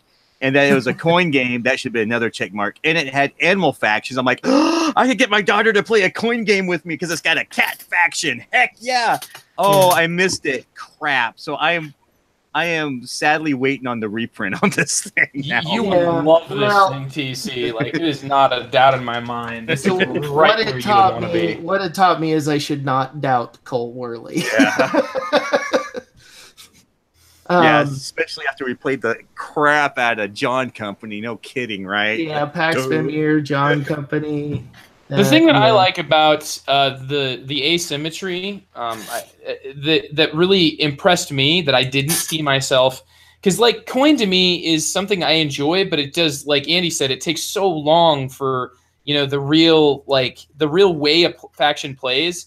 It takes so long to really even understand how that works, and usually. Like you'll be like 2 hours into your first play of a 3-hour game when you finally realize like maybe the way that your own faction like is supposed to gain traction and win. And then, turning it towards what your opponents are supposed to do and really understanding how this event deck is characterized to have certain punches and certain times when those punches are pulled based on the different factions. Like here, all players are like definitely hostile towards one another. Like there is not really... I mean, the symbiotic faction here, the sort of go around and help people out, is a faction that's much more like sort of, I want to say like hampered almost. Like the government in this case is like a single player that can only help out people and really is kind of more like almost playing the investor game where they're hoping for this moment where they can depose the person that's ahead and then just kind of like climb up there and like grab the apple from on top of the ladder after they shove this other person off. Like it's kind of an interesting and approach to the asymmetry that makes it so that, like Andy says, it immediately presents itself. The actions that you take are the thing that distinguishes your faction from every other faction because you are playing a shared deck of cards you can't even see. So, I mean, these cards are made to be able to be useful to all players in most situations. So... Does that sound fairly accurate? I know we haven't heard anything from Trent. So, Trent, Root, was it a surprise really to you at all? No, I mean, I played it when it was in prototype form, so it's really hard for me to say I had expectations at all the first time I played it. I mean, I was really pre-hyped kind of on this, so yeah. So you know what you're getting into. Yeah, I knew what I was getting into, and I knew I liked it the first time I played it. My wife and I played it with Cole, and we walked out of playing the late prototype there, and we were talking about this game and talking about this and talking about this game. And my wife looked at me dead seriously, and she's like, "This is a game you are getting, right?" And it's like, yes, honey. Why, I can yes. for Right you, now. for you, honey. For you. For This, you. I had a feeling. Well, in Cole Worley, I listened to an interview of him recently, and the other thing that's really neat about this is like, like a coin game, for it to really shine, you need 4 people who are all going to be as invested in the factions as you are. Whereas in Root, apparently a lot of people are liking different player counts. So apparently Cole, he said his absolute favorite way to play Root is 3 players. But the other guys at Leader Games, they said their favorite way to play it is 5 players with 2 vagabonds. 5 with 2 vagabonds is great. I'm just going to speak from experience. It's really interesting. But that's what makes it interesting, because I think a coin breaks down, like a traditional coin breaks down if you don't have 4. Yeah, especially if it's designed for 4. Mm-hmm. Well, they all have these, like, it's made to, things lean on other things in coin games, and they're made to all stand like freely as long as they're all there. And when you take one out, like, they kind of make this artificial way of simulating their presence, but it just doesn't, it doesn't actually shorten the game. It makes it, arguably a little bit longer, because you're sitting there kind of like having to program every move. Hey, you got to go through the flow chart for the computer guy. I just want to say, back on this 5-player, don't play a 5-player with 1 vagabond. Play with either 2 or none. Yeah. With 1, the vagabond has got a big advantage, and everybody has to play punch the vagabond a lot, or else the vagabond will just run away with it. Well, and that's the other thing, I think, because it's the other thing to consider when you're playing Root is, like, at its core, like, this game has some bones from war games. Yes. And so, like, the wrong player, if they had played the game that I played with Trent and his wife and Joe, is I could have seen a certain kind of gamer who would have come out of that game and been like, oh, that fact, the woodland lot, that's broken. That's completely broken. I don't know why that was in the game. You mean what I did in that game was fantastic. Yeah, but I mean, the wrong person will claim that faction's broken. It's like, no, it wasn't broken. It's that you weren't doing your job and keeping it in check before it got to that point. If you see the Woodland Alliance getting 6 or 7 sympathy on the board, start killing sympathy now above all else. That is your new priority, no matter what else is going on. Right. Okay, just saying that right now for anyone playing this. Don't let the Woodland Alliance get up to 8 or 9 sympathy on the board, or you're losing. It's really like they're just loading up the dam, hoping it will burst. That's kind of it, yeah. And they are kind of beavers, aren't they? They're like the. So we've been on Root for quite a while, guys. So let's go ahead and move it into a new and refreshing. I guess this is going to be a quick. What surprised me, and that is the Brady Bunch Party game. And I'm talking positive here, folks. Yes, the Brady Bunch Party game, which you might think like, oh, what is this possibly going to be? It's not a trivia game. It is actually a tightly balanced hidden role game in which you do not know if you are on the bad team necessarily. Well, you know which side you're generally leaning, but you're not sure if you are the actual traitor that needs to be found by the good team. So it's kind of like imagine, Trent, you play the bang, oh, what is it, 2 Rooms and a Boom? Yeah. Where it really is ultimately about whether or not you can get this person in the right place with the right other person. This is kind of got that feel, except it's about trying to root out who's causing the most trouble. And this trouble can be sensed, but not by everybody. It really is like these mischief cards that you're playing, and people are giving cookies as Alice, but it's a tightly balanced, very quickly playing, just Brady absolutely like wins as a thematic piece, and as a period piece, it looks wonderful. Like it's even gone as far as to have like a 3D cover that shows you like the sort of turning faces that makes me think that I'm watching the intro. So I can imagine that I've already sold Andy. Andy, when is your copy of the Brady Bunch Party game going to arrive? No. When you give him your copy? Seriously, man. Like if you say anything bad, you've not played it. Don't forget. It is. Yeah. it's like you said you like Shadows over Camelot, Andy, and you used to like that game. This game takes the joy of Shadows over Camelot, of that sort of hidden traitor mechanism, and it makes it so that you feel like you're kind of covering for each other, and that whoever is Alice is sort of trying to single out a child that they will be their tattletale. Literally, that's a component, that's a mechanism in the game, is that the tattletales are on you the see, good though, side. I was the one that whenever the Brady Bunch theme song started on like Nickelodeon at night, I switched the channel very, very quickly.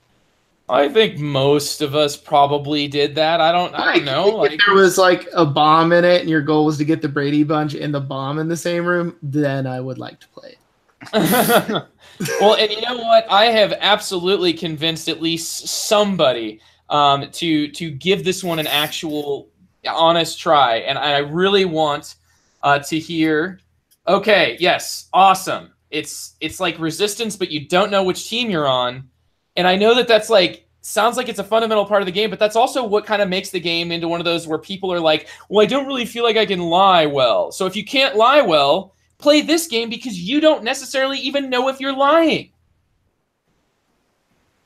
Huh. All right. So what's another pleasant surprise that you guys have been hearing about or played or thought of? What's a pleasant surprise? Let's keep her going. How about you, Trent? Anything? I had surprises, but I came up with 2 of them, but they're not pleasant.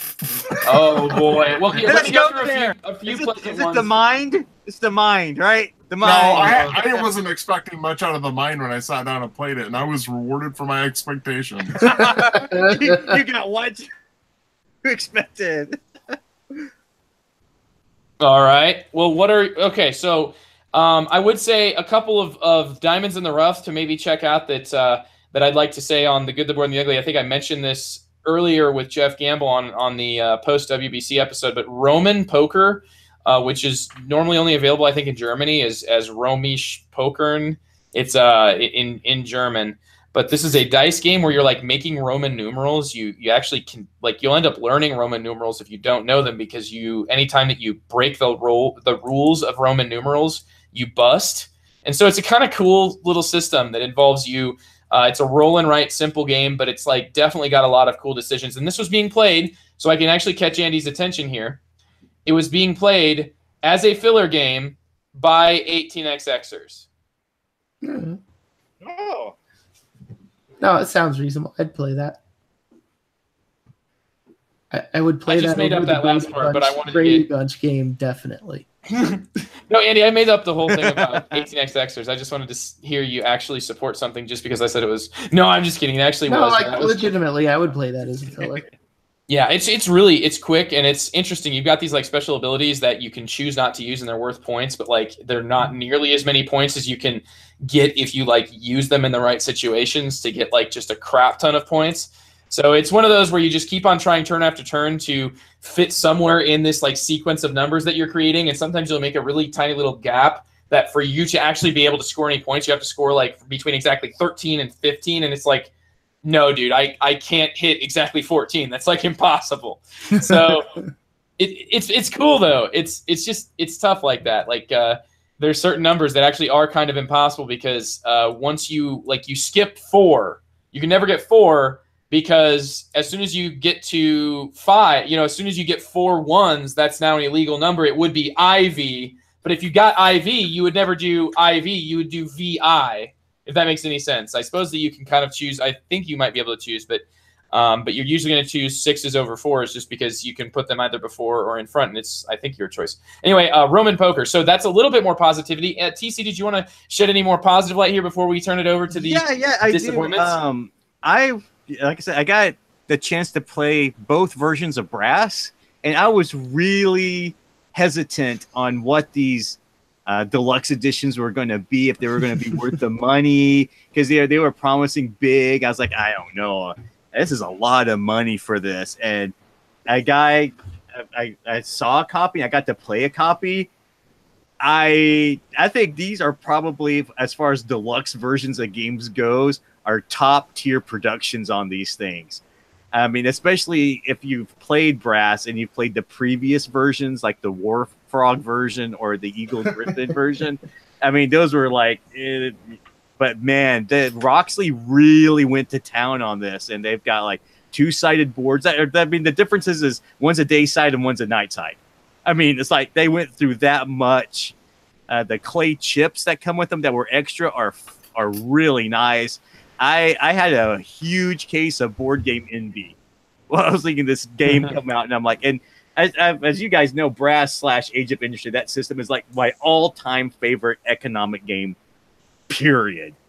And so is Brass Birmingham, mentioning Age of Industry, is Brass Birmingham anything similar to, like, say, a map for Age of Industry? no, it's not. It's its own game with its own mechanic that tweaks to the system. I could get into. I've only played it like half a game, and most of it was trying to figure out how it worked because it functions a lot differently. But the one thing I do miss, and I think where they kind of missed the mark a little bit, is that one thing about Age of Industry is really well is all the components are modular to use different boards. And I kind of wish they would have done that so you wouldn't have to buy 2 entirely different copies of essentially the same game. But wow, if you really need to buy 2 copies of the same game with production values like that, this is the way to go. It's just it was so I was so surprised at the production value of this thing. It's mind blowing. It's good stuff, and I'm probably going to end up pre-ordering my own deluxe versions. I just got to figure out how I'm going to get around because Carissa really doesn't like Brass at all. I got to figure out how I'm going to get around this. I think I'm going to have to put just put like George Washington stickers on all the poker chips. I don't know. It's going to have to be something. But she did say after I took pictures, she's like, "Oh, I would give this version of Brass a try." I'm like, and I didn't mention the price of what it would cost. I'm like, good, I'll look into it. Wow. So nice. It's mighty pretty. It is, yeah. I'm always like, every time I hear like a deluxeified version of the game, or like it's supposed to be like a really awesome limited edition, I get real hesitant because I think it's a large part just a money grab when you put like only so many copies of a game, just to make it collectible. But there's a ton good quality. It's if you're a high print run, dude. Yeah, it's like 20,000 print run. So, and that's a lot of copies. Yeah, but it's worth it. I mean, I'm here to tell you, it's nice. And yeah, I'm sure you had a copy, Trent. I have both of them. Yeah. Yeah, I'm sure you've opened it up and drooled over it. I was wow. So the good old limited English edition, the one that they wrote with like baby speak goo goo gaga, just limited English. Oh yeah, you guys are with this and Root. I'm just gonna go back to playing John Company and forget. I got like Root, Brass, and Founders of Gloomhaven in the mail within like several days of each other. It was a great week. Oh yeah, I'm sure it was. Okay, but yeah, so I think we could end on that being our positive surprise. Oh, I had one thing, man. I had a segue. Okay. And that is my final pleasant surprise of my recently. This does not go back super long, just a month or so, and it would be a Game of Thrones Hand of the King. A game that I feel like just got totally ignored because it's like in a small box, like the Hey That's My Fish new edition from Fantasy Flight, that tiny little box, the Mr. Jack Pocket Edition, tiny little box. This game is a deck of cards that you will then put out in a grid that's like a 5x5 or a 6x6. I forget exactly, but they're all cards of different houses of Game of Thrones, the Westeros. And your goal is to move a piece, kind of like in a Hey That's My Fish fashion, but you're trying to pick up a card that will then either secure you a majority, which you'll take a certain amount of points whenever you take these things up, or it will give you like a special ability if you take the last one of a certain house. And so you can get like special abilities. It's all like thematically Game of Thrones type stuff, but it's a very simple, somewhat abstract game. And speaking of pleasant surprises, I was shown this by Carmen at Game Surplus, a pleasant surprise in online board game shopping, sponsoring the Good, the Board, and the Ugly. There you get your plug, Carmen. All right, so Game of Thrones Hand of the King was a very solid little pleasant surprise for me. And I played it with Carmen from Game Surplus, and he surprised me by playing that with me because I thought Carmen was like a grognard, Avalon Hill. Like if it doesn't have chits, it's worth pointing a finger at. But no, Carmen has got like a really wide taste in games. It includes classic Euro games. Includes if you just go to Game Surplus, you'll see how eclectic the mix of games that he stocks is, and a lot of that is because he plays it all. So check that out, GameSurplus.com. And okay, so that was the shining light, the end of the positivity. Thank you very much, TC, for letting me finish on that one. I've been kind of baking that one up for a little while, So, but now let's have Trent sort of let's see, maybe regurgitate back onto this episode with the disappointments. There's a normal joke. Here we go. There we go. Yep. The thing is, I had no problem coming up with these because my thing is, when I go into playing a game, I'm almost always coming into it feeling positive about it. So it's hard for me to feel like I was pleasantly surprised by this game, because a lot of time I go into games and I'm already feeling like if I'm sitting down to it, I go into it with a positive mindset. I don't sit down going into games thinking this is going to suck. Very rarely do I feel that way. Instead, I go into games generally feeling positive, and then they disappoint me. Sure. And I was able to make a pretty good list of these, and I had a hard time deciding which one to talk about, but I decided I'm going to stick with Caverna, because I think Caverna was probably my biggest disappointment I've ever had playing a board game. Because I love Agricola, and I was like, this is a follow-up to Agricola that has a lot more interesting avenues you can take things, and a lot more variable player power, so you can play it up to 7 reasonably well. This is going to be great. This is going to be great. And I sit down, there's no tension. None. No obstruction of anything I'm trying to do. It's like Agricola with the balloon deflated. And I came away from that so disappointed the first time I played it. I was like, you got to be kidding me. This killed everything I liked about Agricola. Yeah. Huh? What? Yes, agreed. The only fun I really remember having with it was I kept going on a quest with a dwarf, and I kept getting a pig. Then immediately eating the pig when it came time for the feeding phase. So wait, you can go on quest with the dwarf and get pigs? Yeah, no, and I came up with this whole story where it wasn't actually each time it wasn't a new pig. It was the same pig, and I was reincarnating it to eat it again come winter. That sounds like the most boring quest a dwarf can go on. They've all got explanations in the rule book. You can go on a quest and get sheep. That's even better. Yep. You can actually go on a quest and furnish a room in your house. Oh, wow. And it's not like I just fantasy here. Maybe a home improvement quest you did there. Yeah, it wasn't like I went into this hating the theme. I like fantasy themes. Fantasy themes are great. It's just, this just didn't have it. And I don't know why it's one of those games I hear other people lauding it, and I'm like, I don't know why.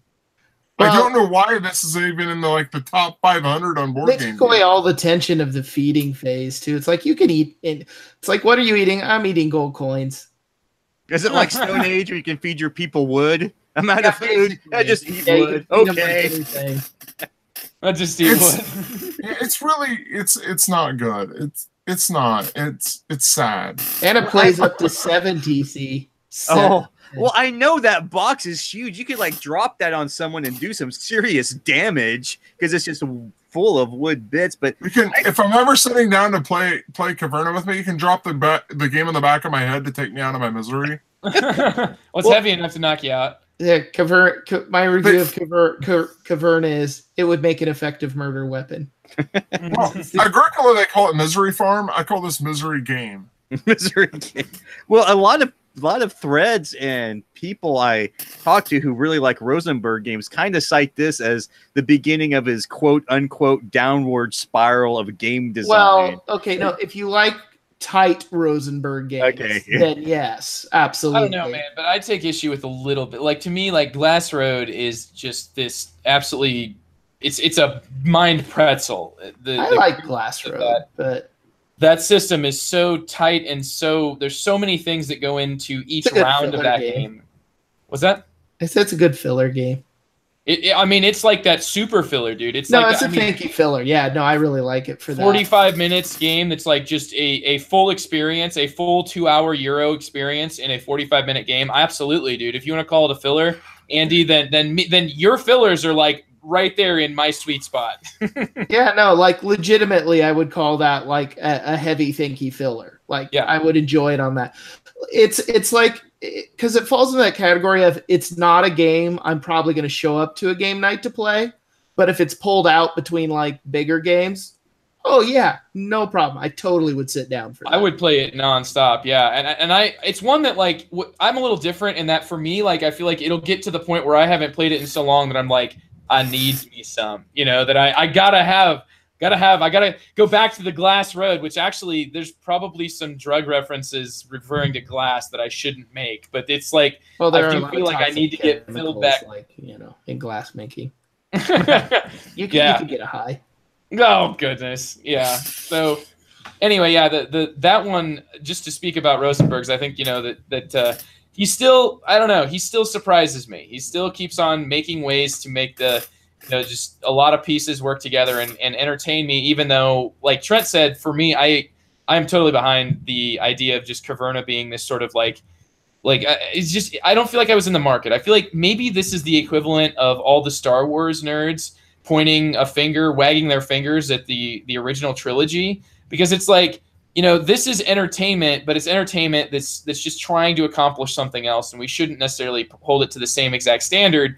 But at the same time, it's kind of close enough to Agricola. It's hard not to make the comparison. It really is, and the things that it adds to Agricola are like if you get to a building first and take it, it's just like that's gone. It's totally gone. There's nothing you can do to I'd have to say that whole like cardboard chit building thing to replace the cards was nah. It just didn't do it. No, like the cards did so much to make it like sort of to where there was this game layered on top of a game, whereas like in Caverna it tried to like lay it all out for everybody to see, and it just, the whole system just did not. I mean, it fell flat. Literally fell out of my hands and flatly onto the table, where I just did not have any. But you know what?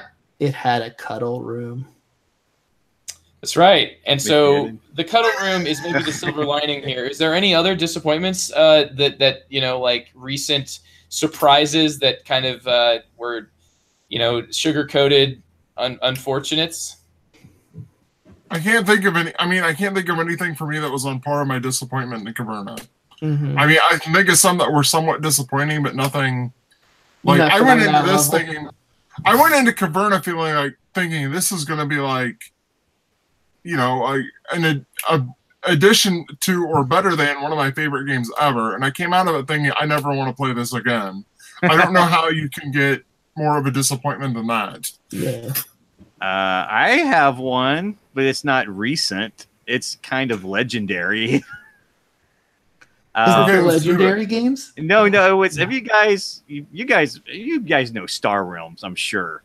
Yes. Oh yeah. That was like the hotness, and we loved it, and man, we were like all liking it, and we were like, oh, what's going to be the next thing? Oh, Star Realms is so good, can't wait for what these guys are going to come out with next. White Wizards, they make great games, and then we got Epic the card game. Holy cow! I thought Carissa was going to kill me playing this thing, because essentially all this game is whoever can get their big creature out first and just smash the other person as fast as possible. And I could not believe this game was coming out of the same design studio. Who can play the OP card first is Epic the card game. That's all the game is. I was blown away. I don't think disappointment was even. It was beyond that. I was like, "What is this thing? What went wrong?" I mean, that even termed that's a term we use now around our gaming, or our game group, is that if Carissa ever makes epic face, then we shut the game down and we don't ever touch it again.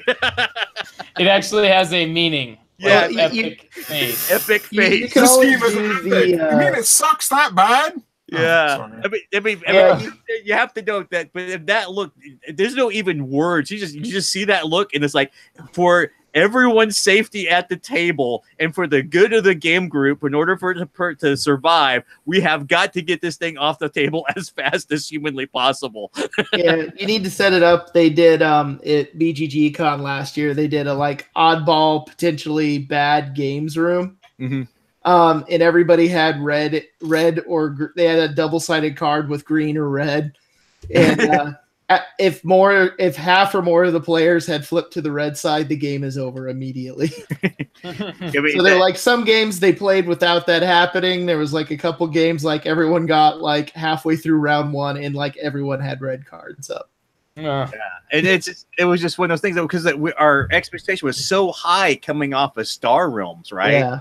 And then we hit this thing, and then I think they went immediately into Hero Realms. I was like, well, let's get back to doing the game people like and just do a fantasy theme on Star Realms and then do more Star Realms. And I think that game has just completely disappeared. I have not seen or heard from it since. It's bad. It's like it wanted to be Magic, except you take all the casting costs out of Magic. Yeah. That's basically what it was. And so then it's like, well, whenever you rip the broken card that should have cost 10 and play it, you win. Yeah. And there's like nothing you can do about it. You just, I guess I just take it and lose. Then you get Epic Face, and you're like, we're going to put this game up.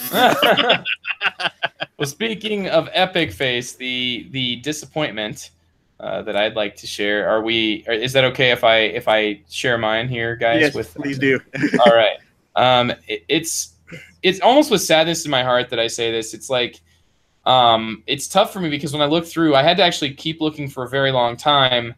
And I actually had not even logged my one play of this game. So, like, go ahead and say that I've only played it once and that I didn't really know. But imagine a Looney Tunes cartoon, and now picture a simulation game based on a Looney Tunes cartoon, or like a simulation game based on the Pink Panther, where it's not about like some sort of hidden identity. It is just you having a piece on the board where you're running around a museum with other players and apparently the most inept guards of all time, because there's like 5 of you in this museum, and these guards will just like see you and keep going.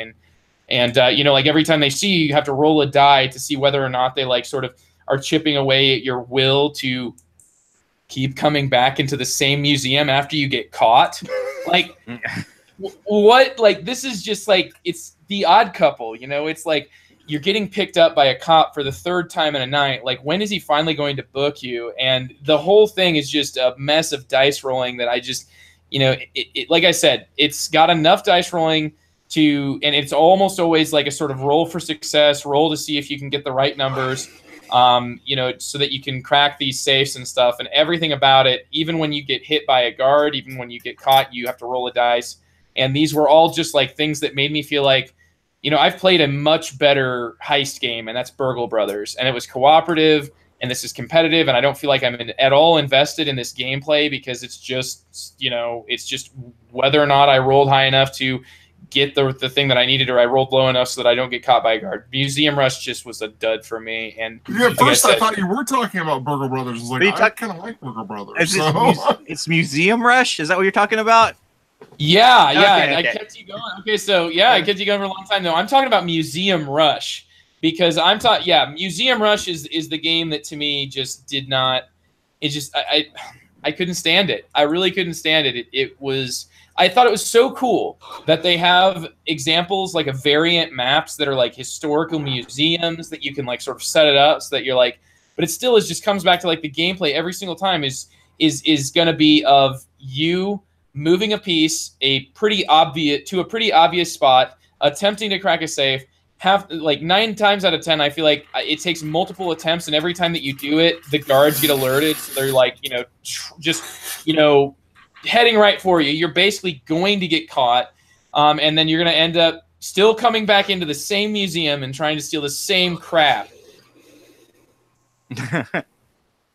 So, Museum Rush. Museum Rush. Museum Rush. Don't be playing that one anytime soon on my channels or anything like that. I have, it has beautiful, hilarious cartoon artwork and wonderful miniatures. But this is an example of a game that is the joys of it are contained within its style, its art, its pieces. Was it a Kickstarter too? I believe it was a Kickstarter at some point, but it's being marketed and sold now by a company that's not just a Kickstarter affiliated. It was being sold at Gen Con separately, so by a booth that was selling several other games. So several other games that were uniquely, published by this sort of group. So anyway, that's my last that's my final thing. Is there any disappointments here we'd like to cap it off with, or are we good with I only had one. Like, for the most part, when TC brought this up, I was like, like, I tend to, like, I don't know, like, I'm just anal retentive. Like, I tend to, like, research the crap out of things before I normally play or purchase them. Just because I found, like, if I'm thrown at something new and I don't have time to process it beforehand, like, I almost always default into, like, not liking it, which can turn people off. And so I don't like doing that. But so Root was, I guess it is. So Root was one I had researched heavily and didn't think I would like it that much, and I did. The opposite of that for me was not this year, but was the game Scythe.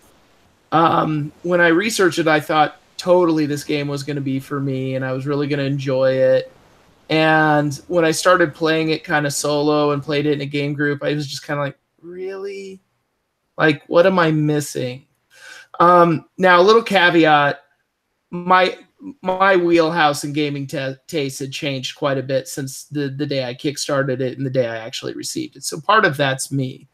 But where I don't think it was me is when that game was kind of built on Kickstarter, they said it was going to be built essentially on the bones of Terra Mystica and Kemet.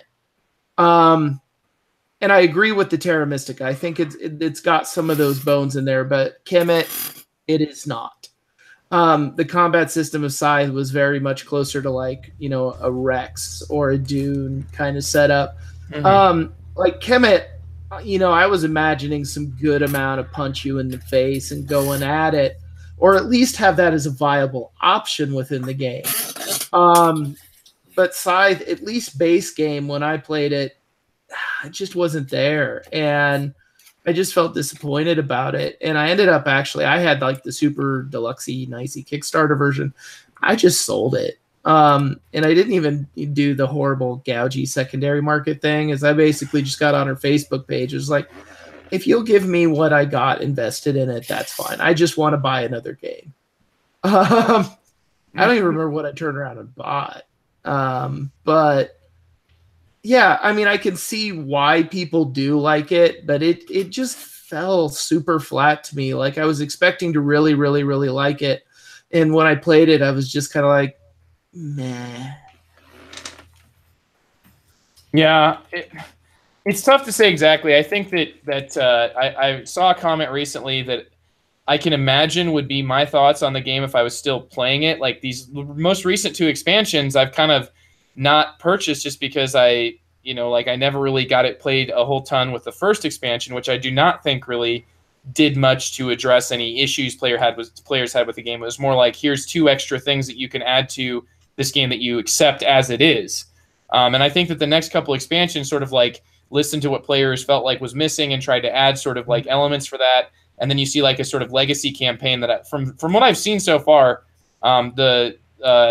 what is it? The David that did the long view of Scythe, like, he was very happy so far with the Fenris, the legacy campaign. Yeah. Fenris is really good. Fenris is actually makes fundamental changes to the game that I really like. Man, it looks cool. It adds a campaign too. You play over 8 games, so yeah, looks interesting. It's not actually legacy. You just unlock stuff as you play through the campaign. Oh, that's cool too. I'm down.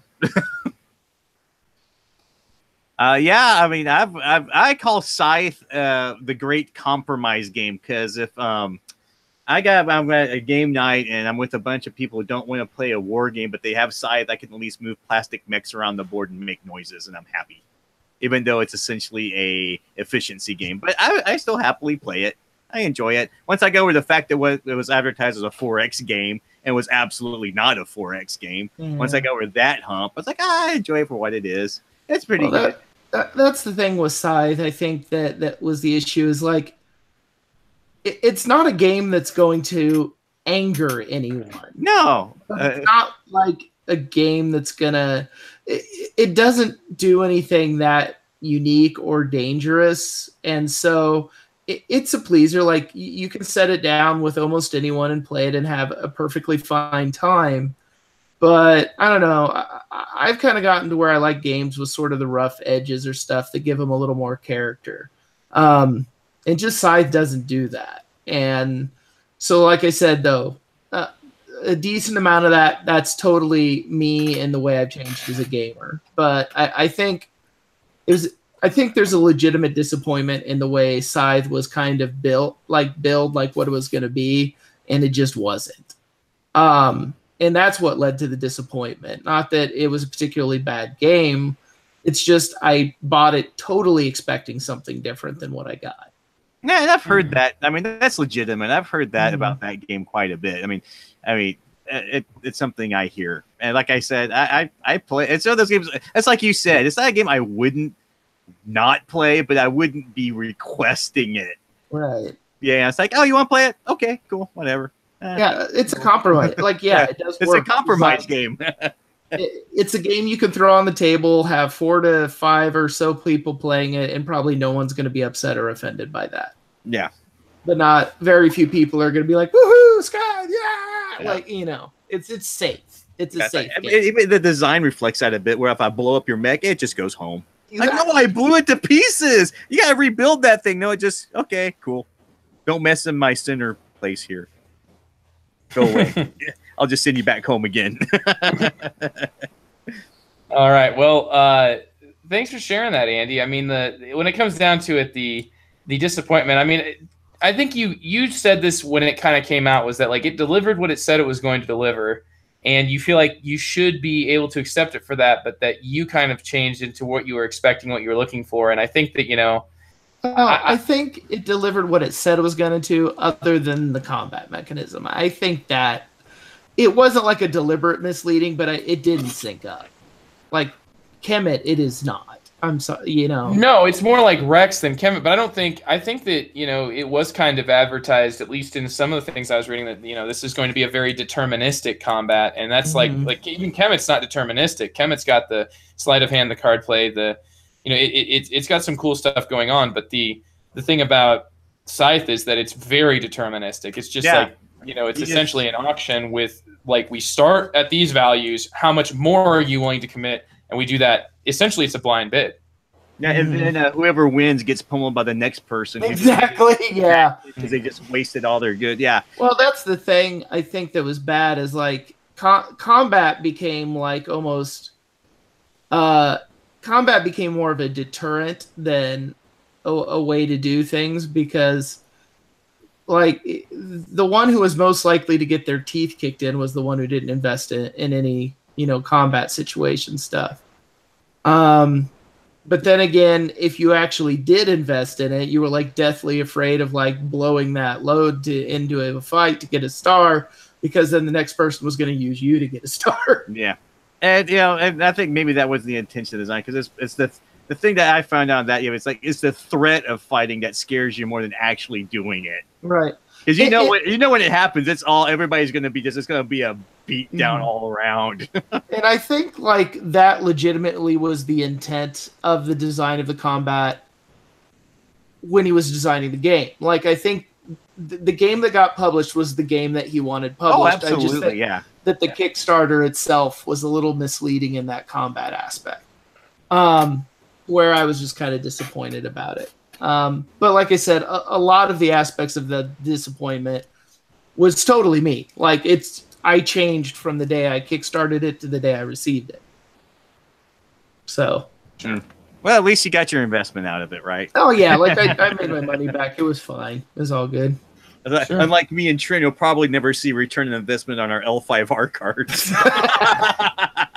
Are we calling that a disappointment now, TC? No, I'm just saying that it may be a disappointment if you're trying to buy something for an investment.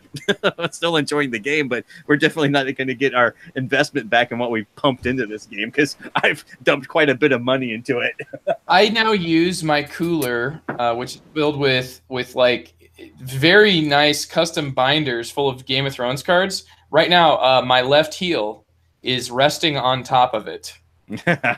So definitely getting, that solid. I still have all those cards, and I'm like, Trent defeats all of us by the safety deposit boxes full of Magic cards that fund his board gaming hobby for the rest of his life. He's got singles of Black Lotus cards just waiting. That's a legitimate board game investment. You buy the white tulip for $1, and then it just hits the very top. Yeah, I have in safe deposit box at Library of Alexandria, tons of dual lands, some of the Power 9, just sitting there. And some first edition Pokemon cards, I'm sure, right? I have a friend that has a complete set of the very first edition of Pokemon cards. There you go. There's where our money should have went, guys. Yeah. All right, well, let's go ahead now and turn our focus towards the future. As opposed to the tears we can shed when we think about how we missed these opportunities to buy when they were cheap and hold on to them forever and get that sort of like Brendan Fraser and Blast from the Past, sell another baseball card life. The next step in our episode is going to be the hype. And in kicking us off, I'd like to hear Andy tell us more about Root. I just want to play more Root. Thanks, Andy. That was Andy's hype. All right. I want to play more Root. I want to play more Guadalcanal. I'd be happy. Like, legitimately, if I could sit down to play Root for like the next month of game night Sundays, I would be fine with that. I'd be perfectly fine with that. Very cool. All right, that's Andy's hype. Well, and now that's a record time right there. Sweet. That absolutely is. I mean, when you've already hyped we a game, need to say more about it. I just want to play it more. I appreciate your restraint there because we did talk a lot about on Sunday, Root. Andy. We can play Root on Sunday. I promise. Yay. I want to play Root. I hope so. We can play like a dozen games of Root and just have that be, and we could have like 3 concurrent games of Root and just make it like a Root day. We'll be rooted. Rooted. You're rooted. You can't move. You're just stuck there playing Root. I'm gonna go on now, and we're gonna hear about TC, who is almost doing the exact same thing as Andy. Yep, I want to play more brass. I want to play Birmingham again and try to figure that thing out because it looked like it was doing some really cool things. So I can talk about it more. Brass is a game, now games plural, that I have never ever won a single play of. I still enjoy playing this game. Nonetheless, it's probably one of my top tier Wallace games. I'm stoked that those deluxe editions are out and that the game's hitting the table again with people. And I have a group on Saturday mornings, and that's all I want to play right now is just more brass. I don't think I could ever get sick of this game, guys. It's such a wonderful, wonderful game system. It's so good. Very cool. Well, thank you, TC. And that is more brass. More brass. More brass, more Root. More single-syllable board game titles. Which, unfortunately, my board game is not a single syllable. As a matter of fact, it's an expansion for a game that's rekindled my interest in the base game itself. I'm talking about Lorenzo El Magnifico. It's good. The expansion basically does it adds these special powers that are basically like the Marco Polo special powers that make it so unique. The game that you play becomes extremely unique, and these are like very different special powers, like ones that really give you advantages towards certain approaches to the game. So you're saying it's good, Trent? Yes, very good. The expansion's fantastic. Lorenzo El Magnifico was a really divisive game from what I saw. So like people really liked it, or they just thought it was a piece of junk. What does this expansion do to pump it up? It adds a number of things. The part I like the best is it adds a 5th column, and almost all the cards in that 5th column are really good and interesting. I just like It felt like the base game was missing some little element, and this fills it in. I don't know how to say it other than that. Well, it's like in the base game, you could work towards these kind of like Agricola occupations, only they were nearly exclusively very difficult to get to work, and it took you like most of the game to get towards. Which what was really missing is like this sort of starting the game. You know, like in Agricola, you can get occupations out right away. You know, you can choose an occupation, just go with it, and then you're working towards these sort of later game major or minor improvements that you've got that could be cards in your hand or cards that are available. So it has this like sort of balance between like getting something going now that's going to give you benefit versus the late game turning that engine into something that's going to be worth points. And I feel like Lorenzo is just like all about getting all the stuff that you can, and just it's kind of like it almost feels like Lorenzo is where you're sitting on a train that's kind of moving slow enough for you to occasionally pick up stuff that's, you know, like out the window, but like you're just trying to get as much as you can, and then you know, like throw it into this machine that's going to churn something out quickly, and it just feels like it's really over quickly with all these options that were ones that you could just barely get a glimpse of, because it's like, you know, this like if you don't get the card right now, you know, there's 6 rounds in the game, and the cards in round 1 will never become available again. And they'll just, it's like you kind of need to get in on that ground level so you can get some production type stuff going. So that way in the late game, you actually have more options towards what you can do. It's a cool system, but like Trent said, it just, the occupations themselves were like all super hard to get out, and you're not going to finally get them out until like round 5 or 6. It's too late. It's too late to really have the impact. And you're like, I'm working so hard, and this card is just going to give me something that may not even be that good depending on what comes out in this last round. So occasional disappointments. There's new there's new cards that are like specifically guided towards being leaders that are more relevant in the earlier games and have like other sorts of like limitations being able to play. But more than anything, you've got a set of 10 variable player powers and a very unique auction system to pick them out, where you're choosing your starting resources, and then you're also simultaneously auctioning off all these different variable player powers. So the piece that I'm most excited about is actually not even Trent's favorite piece, so maybe we'll end up seeing exactly how that works out, but that's my hype for Lorenzo. El Magnifico's expansion, which I've not said yet, but it's called Houses of Renaissance. I don't think it's Houses of the Renaissance. I think it's just Houses of Renaissance. So... yeah, it sounds a little bit strange. I don't know, but it's like on the cover as, I'm pretty sure, Houses of Renaissance. So anyway, that's my hype. And now moving us into Trent, who has the final nightcap here, because I feel like by the title that Trent had placed here, this is probably a game that is going to fire on a lot of different linguistic cylinders that I, as a language teacher and a language as a amateur linguist, somebody with a minor linguistics, I'm very interested in hearing about. Am I on the right track at all, Trent? I don't know, but let's talk about this, because this is different. I'm going to talk about a game called Dialect. Dialect is one of those one-shot style storytelling RPGs, like Fiasco, 10 Candles, Dread, A Quiet Year, Microscope, those types of, A Quiet Year, that you play in one session to tell a story, and you just create an interesting story with that, and that's all you do with it. It's basically like, I describe those games as like you're doing collective storytelling, and it gives you a framework with which to tell it. Dialect does that, except what you're essentially doing is creating a language, a dialect, that's going to slowly die off as your people change in your scenario. It's centered around the creation and development and then death of a dialect of a language. And the way this works basically is you create a scenario, and like, why did this little area or subpopulation break off and become isolated? Why did that happen? How does that make their language change? Then how did they die off? And you tell it through the language dialect that you make up. That sounds really sad. Huh? That's so sad. Well, I mean, is it any different than like 10 Candles, where you know everybody's going to die at the end when that last candle goes out? It's not. It's one of those where like the journey tells the story, and that's the part of that. It's just, when I first heard about this, like, I heard him almost getting how this could be a game. So I received the book as a birthday gift, and it's really interesting. Like, I'm almost, the people I normally play storytelling games with, which is a group I also play Gloomhaven with, I'm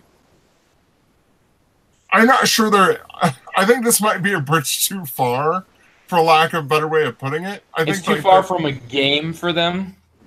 Well, I think it's more like the theme of it just seems so strange, because it's a game where you develop a language about an isolated culture, and then it all dies off. And I mean, that just seems so weird to them. Man, this book is fascinating. It gives you the rules on how to do it. You're supposed to, throughout the game, actually use the dialect you're developing when you're in character. So you come up with these new words that are based on what's going on in your civilization as it's splitting apart and stuff. And then you actually use the words to describe the characters and things that are going on, and then everything starts to die off. There's rules for managing all this, and it's really fluid how it all works. And then they give you about... Darmok? Should we make the Darmok references here? Yeah. Shocker when the walls fell. Yeah. Oh, good stuff. Yeah, and this game is by who's the publisher? I can't figure out who the publisher is. While you're looking for that, Trent, I would just say that as somebody who's studied a bit of languages, like I studied Native American languages, which a lot of times like is precisely it's like the science behind the language, and you're talking about sort of like taking that and making it like almost like running your sort of economics that Andy was talking about, like these economics, what is it, like experiments? That's almost what this game is like forcing players to create a language and then essentially come up with the reason that it dies off. Now, the reason I said sad is because this happens a lot, and a dialect languages are dying off at like a super fast pace. Mm-hmm. As people get contacted, there's just, there's a heritage issue. If there's a large enough, economically sound, stable base that want to continue this way of life. But for many people, it's like language is very pragmatic, and it becomes something that's like, is it, people decide that it's not worth carrying on. It's kind of like one of those sort of like, when you look back on it, it's very like I've seen this sort of a situation in real life. That's the only reason, to me, it's poignant, I should say. Not just sad, poignant. Or you could be like that one group on the island that homicidally attacks anyone who even tries to approach the island. They keep their language. Give me the chaotic. No. So I wanted to get back at this. It's by Thorny Games, and the book is just fascinating. I got the book, and it's really been a fun read. I love reading. Okay, I love reading role-playing game books. It's like a hobby I have. I love to just pick one up and read through it and visualize how it works. And this goes from all the independent little storytelling games all the way up to reading the Pathfinder core rulebook. I just love reading them. I enjoy it. Mm-hmm. But so this has been a fun read. But I want to mention something. You guys are making jokes about the Darmok or Managra, Jalad, and Shaka on the Walls Fell. The same group, their next game is Xeno language, and that's literally what they're using as the ad for it. Nice. Wow. I don't know anything about Xeno language, but I went to their website just now, and that's their next game. And I signed up to be informed more about it when it's closer to release. So sounds like a group of college linguistics professors that game together. Yeah. It's basically like the descendants of J.R.R. Tolkien. I actually heard about kind of a cool story kind of game thing, and I don't know much about it, but and I don't even know who's doing it, but it was basically like if choose your own adventure books. Mm-hmm. You buy a set of 4 of them, and each book is a character, and so you collectively read all the books together in a group, and it'll be turn to scene 32, and everyone turns to it in their book, and what you're seeing and noticing is based on the character you're playing. So it's if it's a murder mystery, one of the people be like, oh look, I see there's that blood stain under the couch, and other people's books have nothing about that. I told my wife about it, she's like, that sounds really interesting. And I'm like, hey, I might have to actually buy this. I should point out that, and I've been promoting this on Twitter a little bit, I'm a big fan of one-off storytelling RPGs like Fiasco and such, and this is right in that group. I have a big pile of them that they're just fantastic. I really enjoyed almost every experience I've had with this type of game. It's not the ongoing campaign, it's more you sit down, you play this in 3 hours, you tell a story with that group, and then you're done, and you have the like remnants of the story you made, like the map you drew on a piece of paper during quiet year or something like that. It is the literal mixture of the board gaming like format of being a contained single experience where people can learn the game and then be done with it and not have any commitment, you know, like to ongoing sessions and actual storytelling or like actual role playing. Did you see the one like where everyone's a version of Sean Bean? Oh my god, who's gonna die first? Like, they all die?